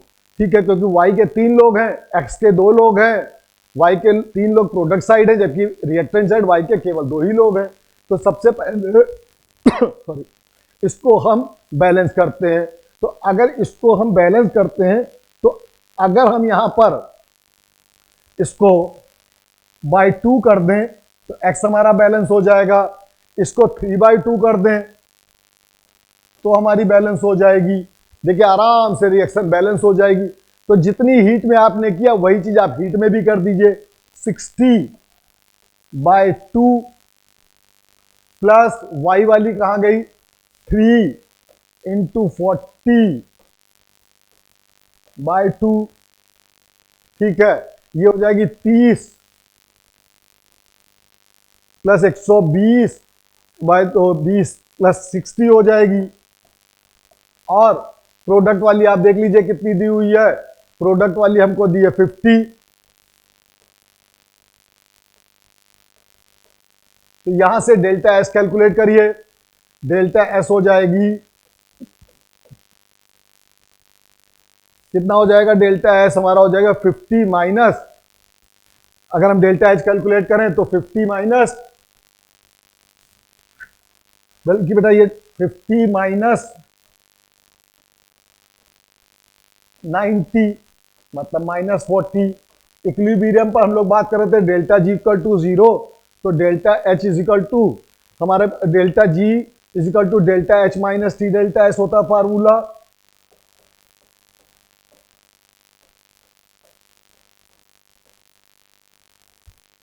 ठीक है, अगर हम देखें तो रिएक्टेंट प्रोडक्ट की कितनी आ रही थी, प्रोडक्ट की हमारी आ रही थी हमारी प्रोडक्ट की आ रही थी कितनी, माइनस प्रोडक्ट की हमारी दी हुई थी 50 और रिएक्टेंट की हमारी कितनी आ गई, रिएक्टेंट की हमारी आ गई टोटल x2/2 मतलब हमारा कितना है, तो 60/2 30 और ये कितनी है 120, 3/2 करा 120/2 मतलब 90। ठीक है, तो हमारा कितना आ गया प्रोडक्ट माइनस रिएक्टेंट। ठीक है, इक्विलिब्रियम की बात करी तो delta G is equal to delta H minus T delta S.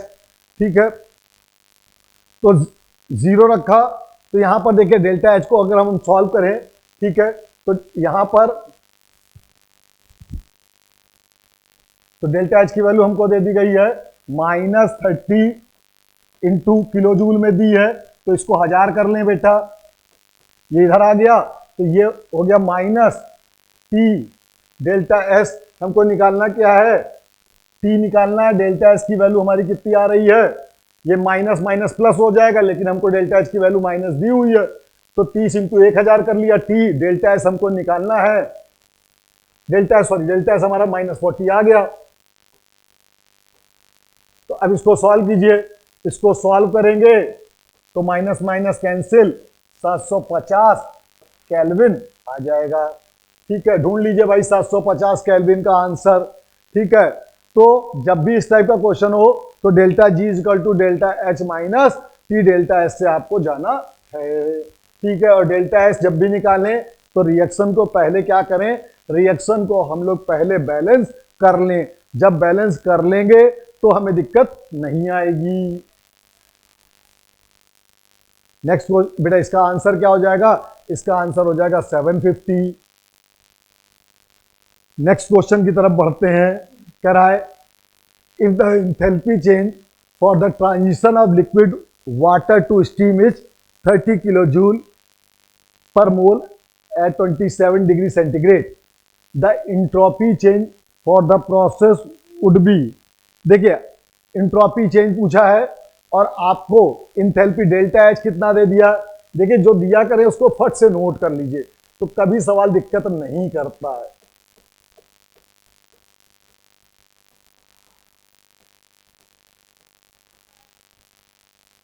Joule,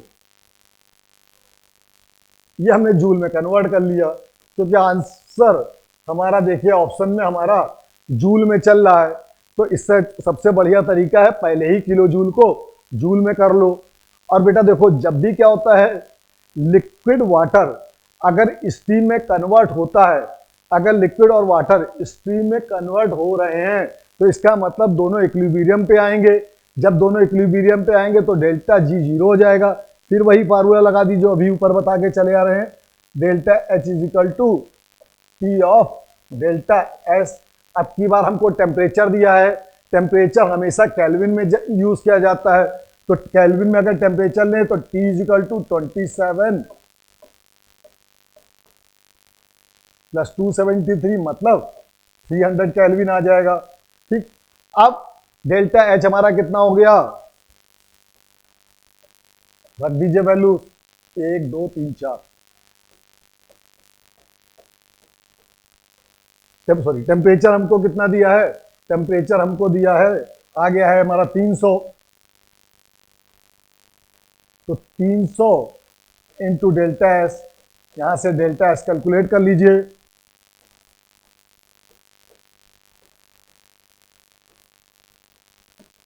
तो डेल्टा एस हमारा आ जाएगा 100 वाला। ढूंढ लीजिए कोई आंसर 100 वाला है। जूल मोल इनवर्स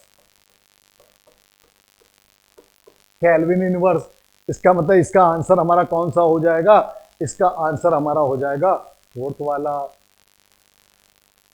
अब बेटा नेक्स्ट क्वेश्चन देखिए, पूरे चैप्टर में, पूरे थर्मोडायनेमिक्स के थर्मोकेमिस्ट्री चैप्टर में यही वाली क्वेश्चन आपको याद रखनी है और बार बार इसी से घूम घूम के सवाल बनते रहेंगे।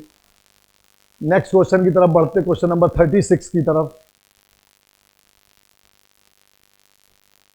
देखिए कह रहा the heat of combustion of CO2, कह रहा heat of combustion of CO2 हमको दे रहा है कितना, -393.5 दे रहा है, -393.5 किलो जूल पर मोल। ठीक है, the heat exchange in the formation of 35.2 gram of CO2 from carbon and oxygen gases. देखिए जो भी ये हीट ऑफ कंबसन हमको दिया हुआ है, ये हमको 1 मोल CO2 का दिया है। ठीक है, अगर हम 1 मोल CO2 की बात करते हैं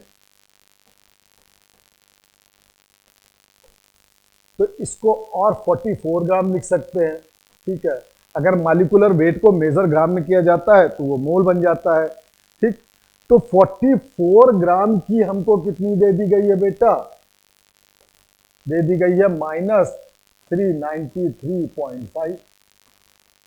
ठीक, ये सामने सवाल बता रहा है कि 44 ग्राम CO2 के लिए कितनी रिक्वायरमेंट है, फॉर CO2 के लिए 393.5 माइनस का, तो 1 ग्राम के लिए ले लें।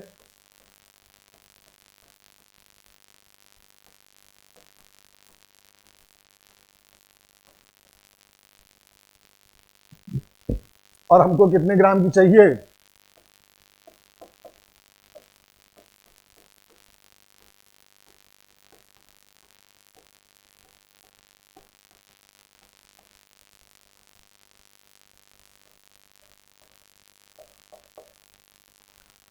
ठीक है। अब देखिए थोड़ी सी अगर बुद्धि आप लगाएं तो लगभग 44 और 35.2 में बहुत दूरी नहीं है, तो हीट में भी बहुत दूरी नहीं होगी।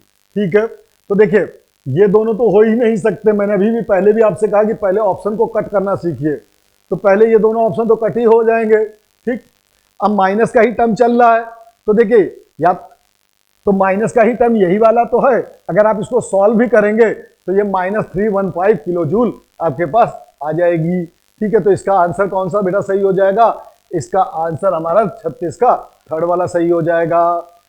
ठीक है, तो हमेशा याद रखना जो भी हीट दी जाती है वो हमेशा हमको 1 मोल या जो उसका मॉलिक्यूलर वेट हो या जो वही उसका ग्राम बन जाता है। ठीक, तो 1 मोल की हमको पता चल गई तो 35 पॉइंट या 44 की हमको पता चल गई तो 35.2 की हम आसानी से निकाल लेंगे। नेक्स्ट क्वेश्चन की तरफ बढ़ते, क्वेश्चन नंबर 37।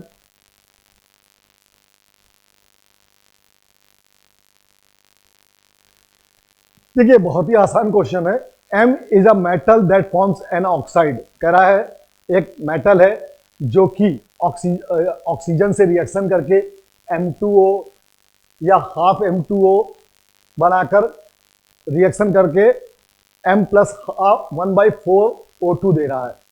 कह रहा है डेल्टा H इसका 120 किलो कैलोरी है। When a sample of metal react with 1 mole of oxygen, देखिए ऊपर क्या दे रहा है, ऊपर डिकम्पोजिशन दे रहा है, यहां पर क्या दे रहा है, यहां पर रिएक्शन दे रहा है, मतलब यहां पर एडिशन करवा रहा है। What will be the delta H in the case, मतलब रिएक्शन को पहले ही उसने जहां पर जब ये बोल दिया रिएक्ट कर रहा है, तो इसका मतलब उसने पहले ही रिएक्शन में क्या कर दिया है कि एडिशन कर दिया, जबकि आपको ऊपर रिएक्शन डिकम्पोजिशन की दी है। तो देखिए ध्यान दीजिएगा कि अगर 1/4 मोल के डिकम्पोजिशन के लिए 120 चाहिए, तो फॉर एडिशन के लिए हमें कितनी चाहिए होगी, फॉर 1/4 के लिए एडिशन के लिए हमें कितनी चाहिए होगी, फॉर 1/4 O2 के एडिशन कितनी चाहिए होगी, -120, क्योंकि यहां पर क्या कर रहा है, हम लोगों को ऊपर डिकम्पोजिशन दे रहा, जबकि नीचे हमसे, ऊपर हमको डिकम्पोजिशन दे रहा, जबकि नीचे हमसे एडिशन पूछ रहा है। तो यहां से दिख गया कि 1/4 O2 के लिए हमें कितनी चाहिए, -120 किलो कैलोरी। और पूछा क्या 1 मोल, तो 0.25 के लिए या 1/0.25 के लिए कितनी चाहिए, -120, और 1/4 के लिए, इसलिए 1 के लिए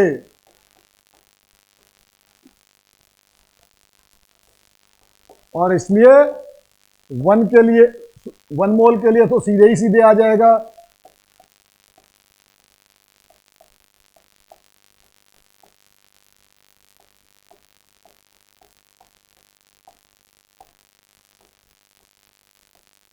और इसका आंसर हमारा हो जाएगा -480 किलो कैलोरी।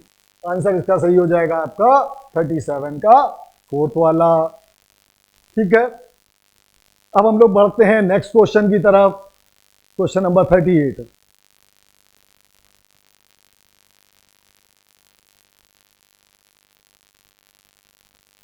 क्वेश्चन है 38 का, consider the reaction.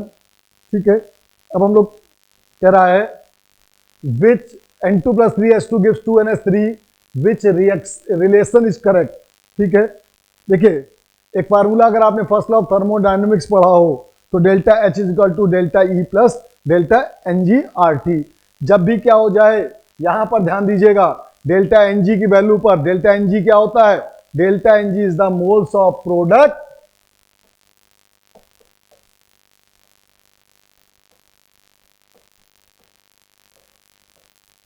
Minus moles of reactant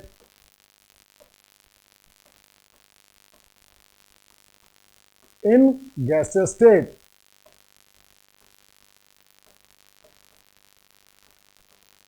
ठीक है, अब अगर हम लोगों को यहां पर डेल्टा NG कितना हो गया बेटा, यहां पर डेल्टा NG कितना हो जाएगा, 2 माइनस प्रोडक्ट के 2 हैं और रिएक्टेंट के कितने, 4 हैं।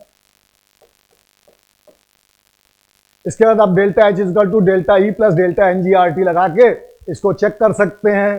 तो डेल्टा H =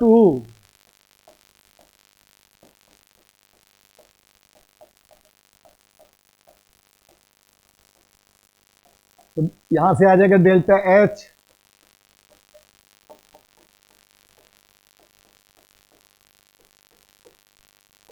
देख लीजिए। ठीक है, तो इसका मतलब कहीं ना कहीं डेल्टा E जो है वो बड़ा हो रहा है, तभी इससे माइनस कोई चीज करी जा रही बराबर करने के लिए। तो इसका आंसर चेक कर लीजिए, तो 38 का आपके पास आंसर आ जाएगा 3rd वाला। क्वेश्चन नंबर 39 की तरफ भागते हैं, बढ़ते हैं। कह रहा है बॉन्ड, देखिए सबसे अभी हमने थोड़ी देर पहले आपको रेजोनेंस एनर्जी में बताया था कि बॉन्ड एनर्जी जो होती है वो रिएक्टेंट माइनस प्रोडक्ट होती है। तो देखिए सवाल ने क्या क्या दिया है भाई, H2 का दिया है 433। जो जो चीज नोट दिया करे नोट करिए, कभी गलती नहीं होगी। Br2 192, सवाल पूरा कम से कम 2 बार पढ़िए, ठीक, कभी गलती नहीं होगी। HBr 364 364, तो इसको 2 इंटू 364 लिख सकते हैं भाई। क्यों लिख दिया? क्योंकि यहां पर तो हमको 1 मोल का दिया है, जबकि रिएक्शन में हमको 2 मोल का दिया है। जरा इसको सॉल्व किया जाए। 728, ठीक। अब इसको देखा जाए, 3 2 5 9 3 12 4 1 5 1 6, ठीक। अब एक साइड हमारी आ गई 625 और एक साइड हमारी आ गई 728। लगा दीजिए रिएक्टेंट माइनस प्रोडक्ट, 625 माइनस 728, 725 से 100 माइनस का 103। देखिए इसका आंसर सही हो गया, माइनस का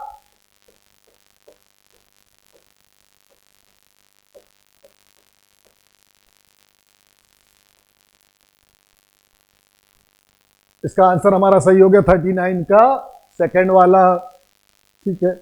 अब हम बढ़ते हैं क्वेश्चन नंबर आगे की तरफ, 40 की तरफ।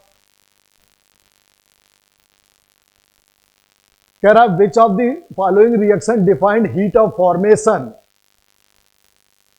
देखिए हीट ऑफ फॉर्मेशन का मतलब the heat which release during the formation of 1 mole of the substance. 1 mole substance को बनाने के लिए जितनी हीट रिलीज होती है उसको हम बोलते हैं हीट ऑफ फॉर्मेशन। तो देखिए ऊपर वाली रिएक्शन कंबसन दे रहा है, नीचे half H2 plus half F2 HF, 1 मोल यहां बन गया भाई, मे भी ये हो सकता है। यहां पर देखिए 2 मोल है तो ये बेकार हो गया, 2 मोल क्या हो गया, और यहां पर ये भी कंबसन हो गया। देखिए अगर ये तीसरा वाला ऑप्शन 1 मोल का होता तो ये भी सही हो जाता, ठीक। तो देखिए ये 2 ऑप्शन तो फिर बेकार हो गए, ठीक। अब 2 में पॉसिबिलिटी है, तो हमको पता है कि हीट ऑफ फॉर्मेशन किसके लिए होता है, हीट ऑफ फॉर्मेशन फॉर 1 मोल के लिए होता है। तो ढूंढिए 1 मोल कहां है। यहां देखिए HF का 1 मोल बन के तैयार हो रहा है, तो जब HF का 1 मोल बन के तैयार हो रहा है तो हीट ऑफ फॉर्मेशन क्या हुआ, the heat release during the formation of 1 mole of the substance is known as heat of formation. Next, तो इसका आंसर बेटा HF का 1 मोल बन रहा है, तो ये हो जाएगा हीट ऑफ फॉर्मेशन का ऑप्शन सही। नेक्स्ट क्वेश्चन की तरफ बढ़ते, क्वेश्चन नंबर 41 की तरफ। कह रहा all reaction which are exothermic are spontaneous. देखिए स्पॉन्टेनियस रिएक्शन के लिए डेल्टा जी को निगेटिव होना चाहिए, ठीक है। ऐसा नहीं कि डेल्टा एच को निगेटिव होना चाहिए, ठीक है। हमारे पास delta H minus T delta S आ गया, ठीक है। और अगर टी डेल्टा एच बड़ा है तो भाई डेल्टा एच निगेटिव हो जाएगा। लेकिन हम डेल्टा एच से हमेशा एक्सोथर्मिक कैसे मान लें, अगर डेल्टा एच प्लस भी दिया हुआ है लेकिन टी डेल्टा एच का प्रोडक्ट ज्यादा दिया है तो डेल्टा जी निगेटिव हो जाएगी। तो इसका मतलब ये बात तो बिल्कुल क्लियर है ही नहीं, है तो गलत बात कर रहा है ये एकदम। तो पहला असर्शन तो पहले ही आराम से गलत हो गया, ठीक। कह रहा all reaction which entropy increase are spontaneous. देखिए अगर आपने मान लीजिए इंट्रोपी बहुत बढ़ा भी दी लेकिन टेम्परेचर आप लगातार नीचे लाते जा रहे हो, इंट्रोपी बढ़ाते जा रहे हो, टेम्परेचर लगातार नीचे जाते जा रहे हो और डेल्टा एच को बढ़ाते जा रहे हो, तो डेल्टा जी का जो सवाल आंसर आ जाएगा वो प्लस में आ जाएगा। जब वो प्लस में आ जाएगा तो रिएक्शन कैसी हो जाएगी, तो रिएक्शन हमारी नॉन स्पॉन्टेनियस हो जाएगी क्योंकि डेल्टा जी को निगेटिव होना चाहिए। तो इसमें देखिए दिखाई, इसमें ये हमको क्लियर हो रहा है कि दोनों बातें इसमें एकदम एग्जैक्ट नहीं मैच कर रही हैं, ठीक है। तो अगर हम इसमें देखें तो दोनों बातें एग्जैक्ट मैच नहीं कर रही हैं, तो मामला इसका मतलब दोनों का ही गलत है। जब दोनों का ही मामला गलत है तो वो वाला ऑप्शन ढूंढिए जिसमें असर्शन और रीजन दोनों ही रॉन्ग हो। तो देखा जाए भाई कौन सा, ठीक है। तो यहां पर ये वाला आंसर हमको दिख रहा है कि दोनों ही इसमें रॉन्ग दिख रहे हैं, ठीक है। अब हम लोग चलते हैं नेक्स्ट क्वेश्चन की तरफ, क्वेश्चन नंबर 42 की तरफ। देखिए अभी इसी टाइप का क्वेश्चन हमने कराया था, ठीक है, कि जिसका आपको चाहिए उसको। तो देखिए कह रहा है C plus O2 give CO2, delta H दिया हुआ -1 किलो जूल।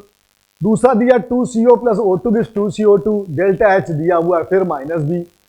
अब the enthalpy of formation of carbon monoxide, यानी कार्बन मोनोऑक्साइड को हमें बनाना है। तो अगर हम पहली रिएक्शन तो ये ले लें,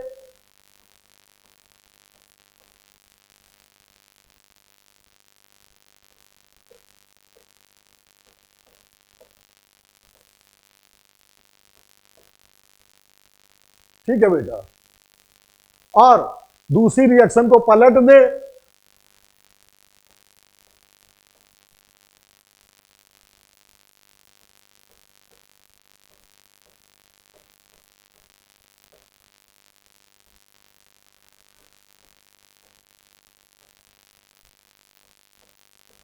पलटी तो हीट प्लस में हो गई,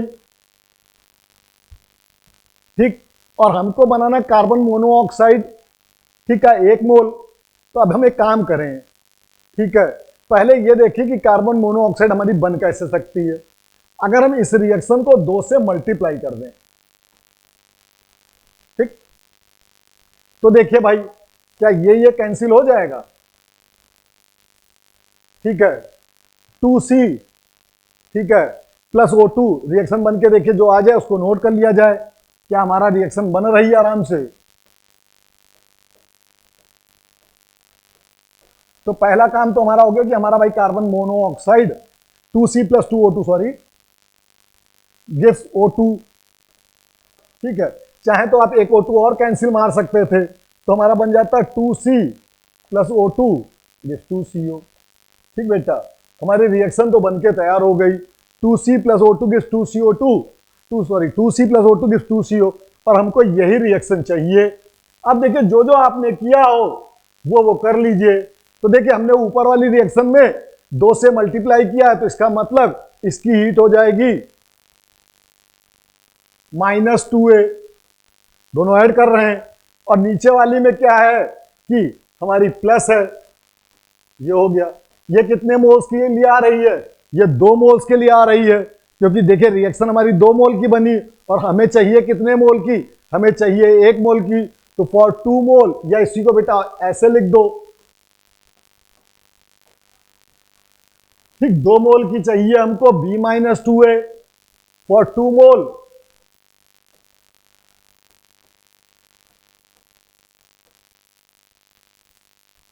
B-2A, तो फॉर 1 मोल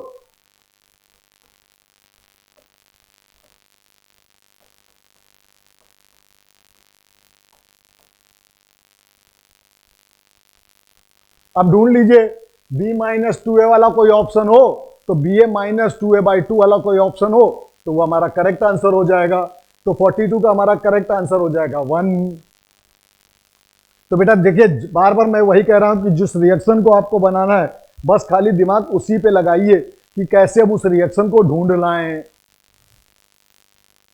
जिसका हमें काम करना उससे जिससे हमें मिलना हम उसको ढूंढ लाएं, उसी से तो बात करनी है ना हमें।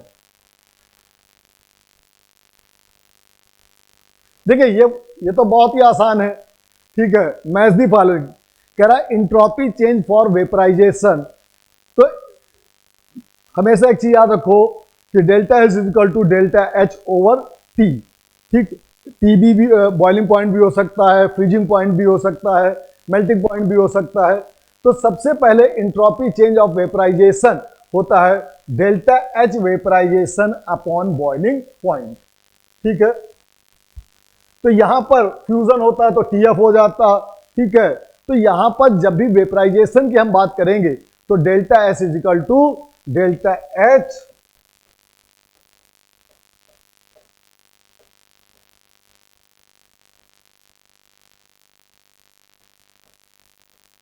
ये फार्मूला होता है, इसको चाहे तो आप लर्न भी कर लीजिएगा, ठीक है, तो इसका पहले का आंसर ढूंढते चलिए कि भाई पहले का हमारा आंसर कौन सा हो गया, पहले का डी हो गया। लिखते चलिए, नहीं तो बाद में क्या होगा कि ढूंढना पड़ जाएगा। फर्स्ट का डी हो गया, एक एक करके चल रहे हैं। सेकंड पे कह रहा है log 10 k for spontaneous process. देखिए, जब तक k पॉजिटिव नहीं होगा तब तक डेल्टा जी निगेटिव नहीं होगी। अगर डेल्टा जी निगेटिव नहीं होगी तो रिएक्शन पॉजिटिव नहीं होगी, तो रिएक्शन डेल्टा जी निगेटिव नहीं होगी तो रिएक्शन स्पॉन्टेनियस नहीं होगी। तो स्पॉन्टेनियस रिएक्शन के लिए हमारे पास log 10 को हमेशा क्या होना चाहिए, हमेशा पॉजिटिव होना चाहिए। ठीक है, तो सेकंड का चेक कर लीजिए भाई, सेकंड का क्या हो गया, एक एक करके चेक करते चलिए और ऐसे लिखते भी चलिए एग्जाम में, तो कभी गलती नहीं होगी। तीसरा है क्रिस्टलाइन सॉलिड स्टेट।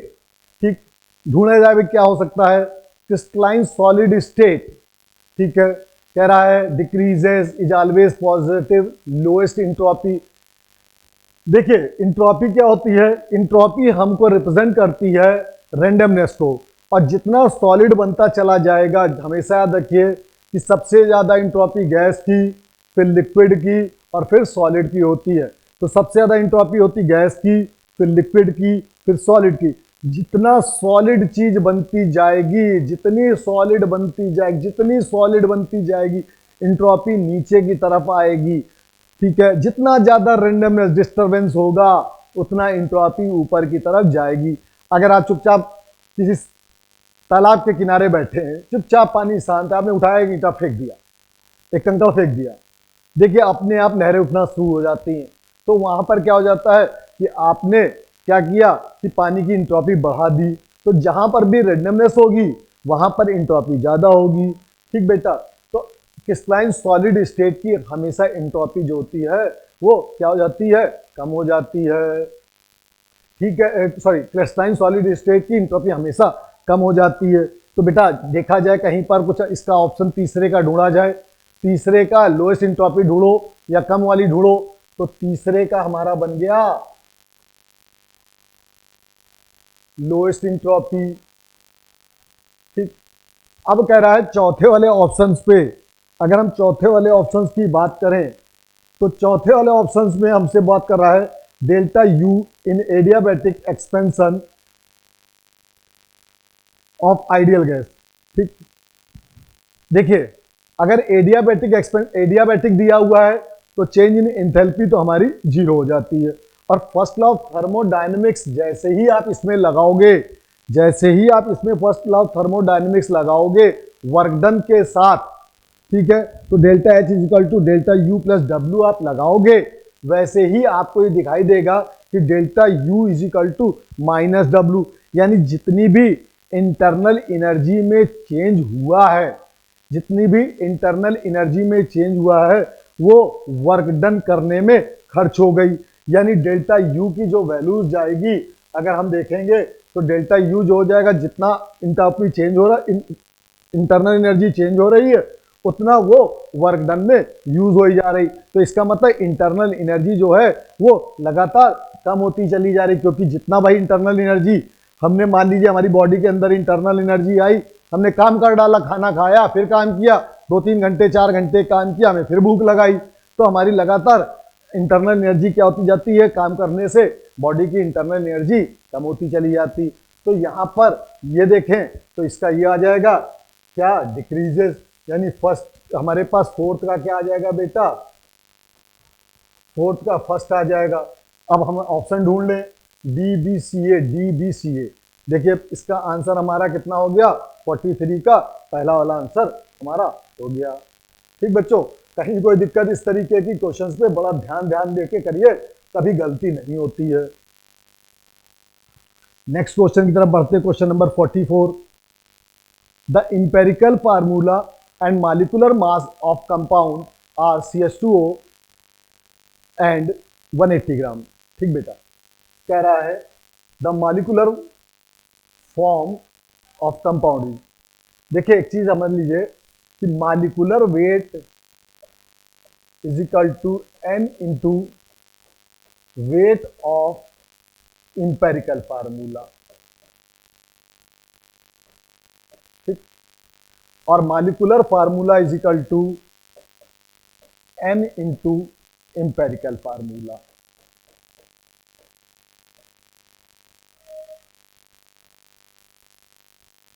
ठीक, ये दो चीजें पहले याद रखनी है। और ये 11th में आपने जहां पर इंपेरिकल फार्मूला और मॉलिक्यूलर फार्मूला पढ़ा होगा, सिंपल रेशियो होता है इंपेरिकल फार्मूला।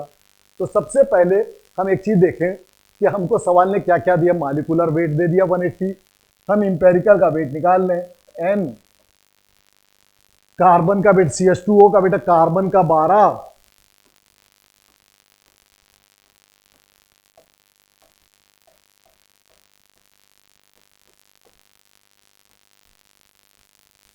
n इंटू 30, तो यहां से n हमारा आ जाएगा 6।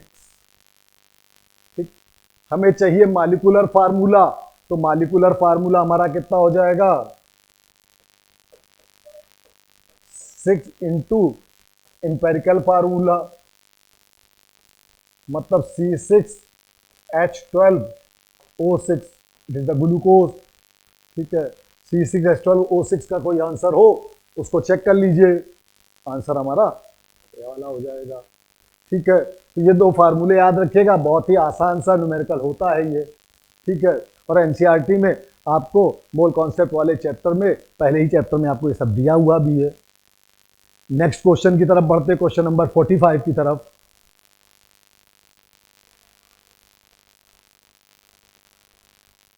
कह रहा है a solution is prepared by adding 2 gram of substance A to 18 gram of water, the mass percent of the solute is. देखिए, ज्यादातर क्या होता है कि हम लोग डाइल्यूट सॉल्यूशंस की बातें करते हैं, जहां पर क्या होता है सैल्यूट कम होता है, सॉल्वेंट ज्यादा होता है, जबकि कंसंट्रेटेड में उल्टा होता है। ठीक है, तो यहां पर अगर हम देखें परसेंटेज का फार्मूला याद करिए, जितना जिसका निकालना है उसका ऊपर डिवाइडेड बाय टोटल इनटू 100, तो परसेंट ऑफ द सैल्यूट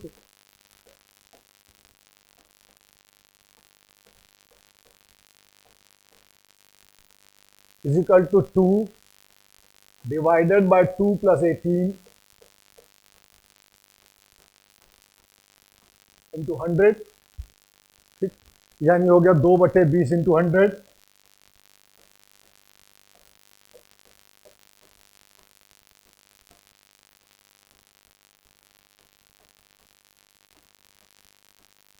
दस परसेंट आ गया। ठीक है, आंसर चेक कर लीजिए, जो भी 10% का हो वो इसका आंसर करेक्ट हो जाएगा। तो 45 का आंसर हमारा डी हो जाएगा।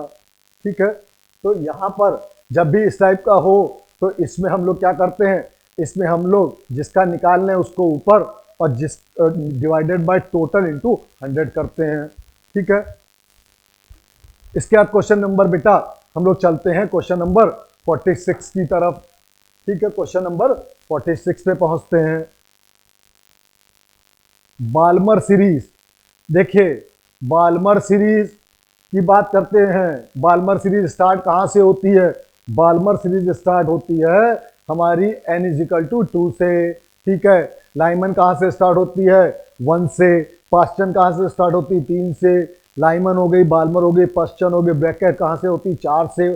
पफुंड कहां से होती? 5 से। और एक सीरीज होती है जिसको हम बोलते हैं हम्फ्री सीरीज, और वो होती है 6 से स्टार्ट।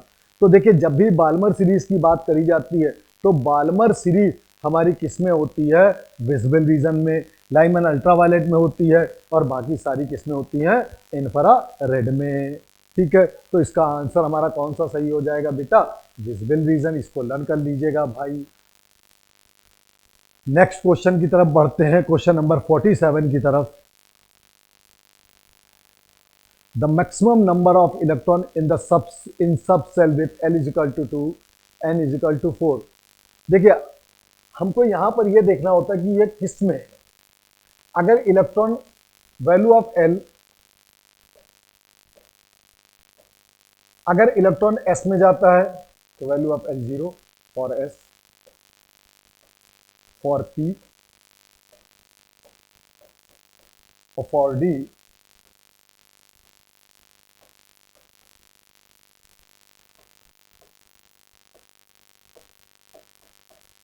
ठीक भाई। तो देखो एक चीज तो पता चल गई कि L2 है, तो इसका मतलब ये D में है, तो ये क्या बन जाएगा, इसको हम 4D बना सकते हैं, क्योंकि याद करिए अगर आपने क्वांटम नंबर पढ़ा हो तो NLX से इसको कंपेयर करते थे, ठीक है, उसी से हम ये निकालते हैं कि n की वैल्यू 4 है, L की वैल्यू 2 है, ठीक है। और D में कितने मैक्सिमम इलेक्ट्रॉन रहते हैं सबको ही पता होगा कि D में मैक्सिमम 10 इलेक्ट्रॉन रहते हैं। तो इसका आंसर बेटा कौन सा सही हो जाएगा, इसका आंसर हो जाएगा हमारा 2 वाला, ठीक।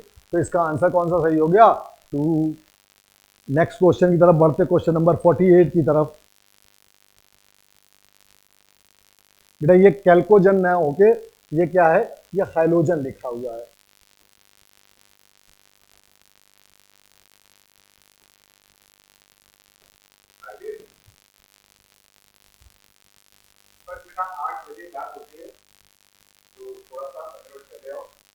मैं तो 15 मिनट हम तो अभी 15 मिनट पहले अभी क्लास है क्या? नहीं चल रही सर। हम नहीं गाड़ी चल रही है। चलो कोई बात नहीं, मैं मैकेनिक में पढ़ाऊंगा। ठीक सर।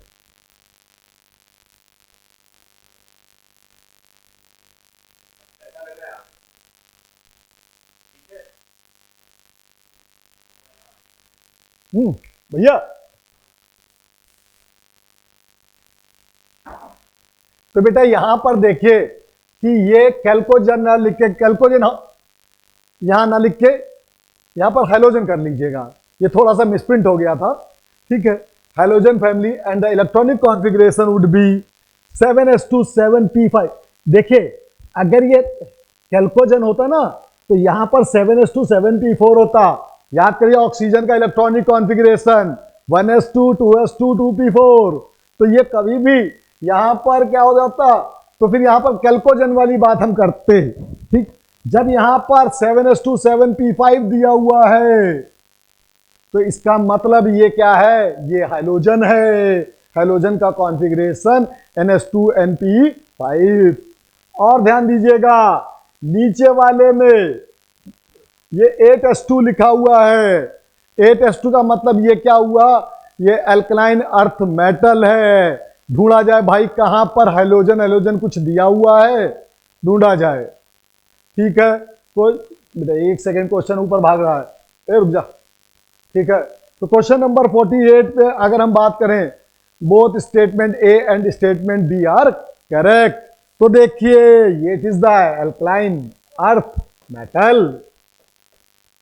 बहुत आराम से ढूंढा करो यार, ये देखो लास्ट का कॉन्फ़िगरेशन ढूंढो, कभी सवाल दिक्कत नहीं कर सकता, ठीक है। बहुत लंबा लंबी लैंग्वेज लिखेगा और जरा सा एक काम बीच में छोटा सा रख देगा, ये तरीका होता न्यूमेरिकल का यार, कि बहुत लंबी लाइन दे दो, बच्चा अपने आप घबरा जाए, घबराहट में उससे गलत हो जाए। तो ध्यान से करना है तो कभी गलती नहीं होगी, ठीक है भाई। क्वेश्चन नंबर 49 की तरफ भागते हैं, ठीक भाई। ये तो बहुत ही आसान क्वेश्चन आ गया भाई। Question number match list 1 with list 2 कह रहा है लेंथेनाइट, ठीक। लेंथेनाइट 58 से 71, ठीक है, ठीक। और लेंथेनाइट 58 से 71 सीडियम टू ल्यूटियम। तो पहले लेंथेनाइट ढूंढो, मिल गया। ए का फर्स्ट, बी एमएन जो होता है वो बी ब्लॉक एलिमेंट होता है। क्वेश्चन नंबर सी एमएन का, ठीक है, MN oxidation number variable show करता रहता है, याद रखिएगा। तो एमएन डी। सी पे आते पी ब्लॉक, नाइट्रोजन का भाई दिख रहा आर्सेनिक, और नाइट्रोजन जो होता है वो पी ब्लॉक एलिमेंट्स होते हैं। न्यूजीलैंड, पाकिस्तान, ऑस्ट्रेलिया सब भिखारी, हमारा इंडिया ही सब कुछ, ठीक। वो सब देश भिखारी हैं, ठीक है, और हमारा ही देश सब कुछ है। तो सी जो पी ब्लॉक एलिमेंट्स कौन सा है, वो 2 है। डी ब्लॉक एलिमेंट अब ढूंढा जाए S block. S block caesium दिख रहा, देखिए एस भाग रहा है, एस पास में होना चाहिए था, ठीक है, दूर घूमने टहलने चला गया एस, ठीक है। तो याद करिए, हेलिना की रब से फरियाद, ठीक है, बेटी मांगे कार स्कूटर बाप राजी, जबकि बेटा जब कार मांगता है ना, बेटा मांगे कार स्कूटर, ठीक है, तो बाप रोए होता है, ठीक है। बेटी जब मांगती है ना, तो बेटी को बाप लोग राजी होकर दे देते, क्योंकि बेटी से थोड़ा पापा का अटैचमेंट ज्यादा होता है। तो बेटा इसका डी का आंसर हो गया थर्ड। ढूंढो भाई, ऑप्शन ढूंढो ढूंढो ढूंढो ढूंढो ढूंढो, कौन सा ऑप्शन मिल रहा है? ए का 1, बी का 4, सी का 2, डी का 3, ऑप्शन नंबर 49 का हो गया थर्ड। ठीक है बेटा, नेक्स्ट क्वेश्चन की तरफ बढ़ते हैं।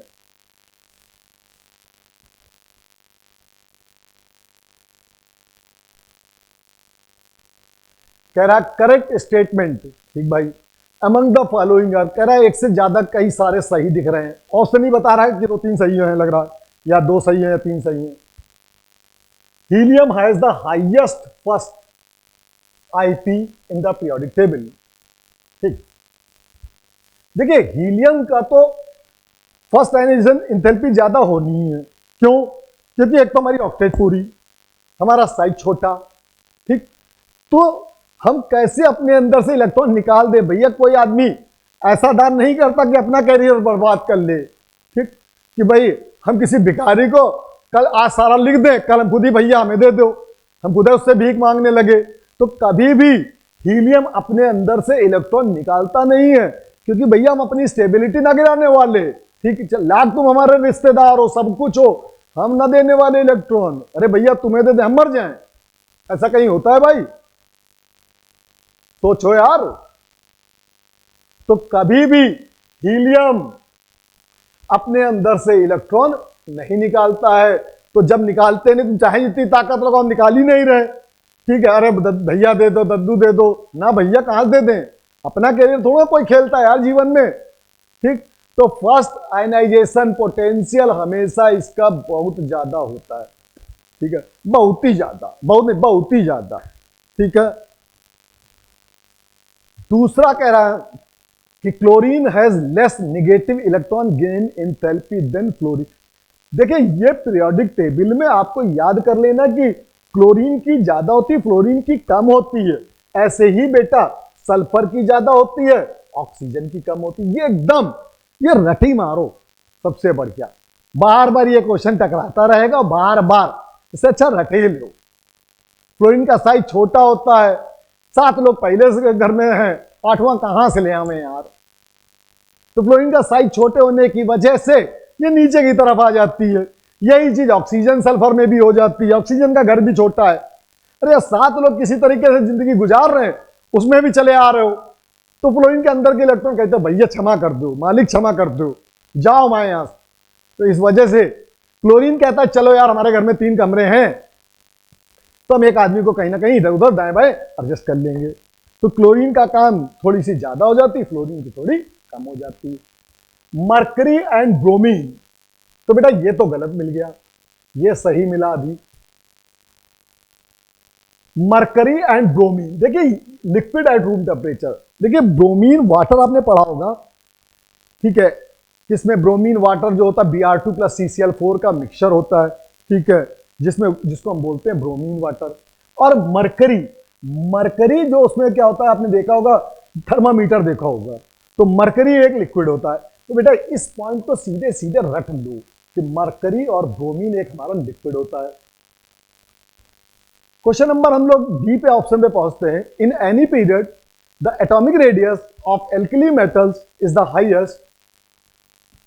Highest, choose the correct option. अब हमारी बात हो रही, ठीक। तो अगर हम देखें atomic radius of alkali metals, देखिए इसमें थोड़ा सा कंफ्यूजिंग क्वेश्चन ये हो जाता है। वैसे क्या होता है कि अगर पीरियोडिक टेबल में देखें तो भाई 0 ग्रुप है, वंडरवाल रेडियाई चलती, लेकिन 0 ग्रुप की स्टडी एकदम अलग करी जाती है। यहां पर बेसिकली हम लोग कंपेरिजन क्या कर रहे हैं कि फर्स्ट से लेकर 7 ग्रुप का कंपेरिजन होता है। 0 ग्रुप भैया आप अलग स्टैंडर्ड लोग हैं यार, जीवन में मीडियम क्लास की बात होती, नॉर्मल लोगों की बात होती, करोड़पति भैया पता है सबको ना कि भैया आप तो हाईली स्टेबल मुकेश अंबानी हो आप। यार मुकेश अंबानी से हम थोड़ा कंपेयर अपने को कर लेंगे। मुकेश अंबानी से कंपेयर करेंगे फना हो जाएंगे, बर्बाद हो जाएंगे, फायदा क्या। कंपेयर ऐसे लोगों से होता है जो हमारे आसपास के ही लोग होते हैं। ठीक, तो हमेशा फर्स्ट से लेकर 7th ग्रुप का कंपेरिजन हो सकता है, 0 ग्रुप से कंपेरिजन ना करो भैया, बुद्धू मालूम, माफ करो, क्षमा करो। ठीक, मुकेश अंबानी कंपेयर करो, निश्चित बताने फना हो जाओगे, कुछ नहीं बचेगा।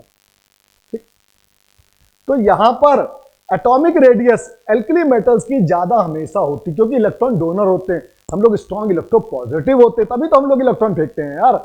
हमारे क्या है, इफेक्टिव न्यूक्लियर चार्ज हमारा कम है, इसलिए हम क्या करते हैं, आसानी से इलेक्ट्रॉन फेंकते हैं। इस वजह से क्या हो जाता है कि हमारी, क्यों हो जाता है, क्योंकि हम एटॉमिक रेडियस को बड़ी रखते हैं, हमारा न्यूक्लियस इलेक्ट्रॉन पे अट्रैक्शन उतना अच्छा रख नहीं पाता है।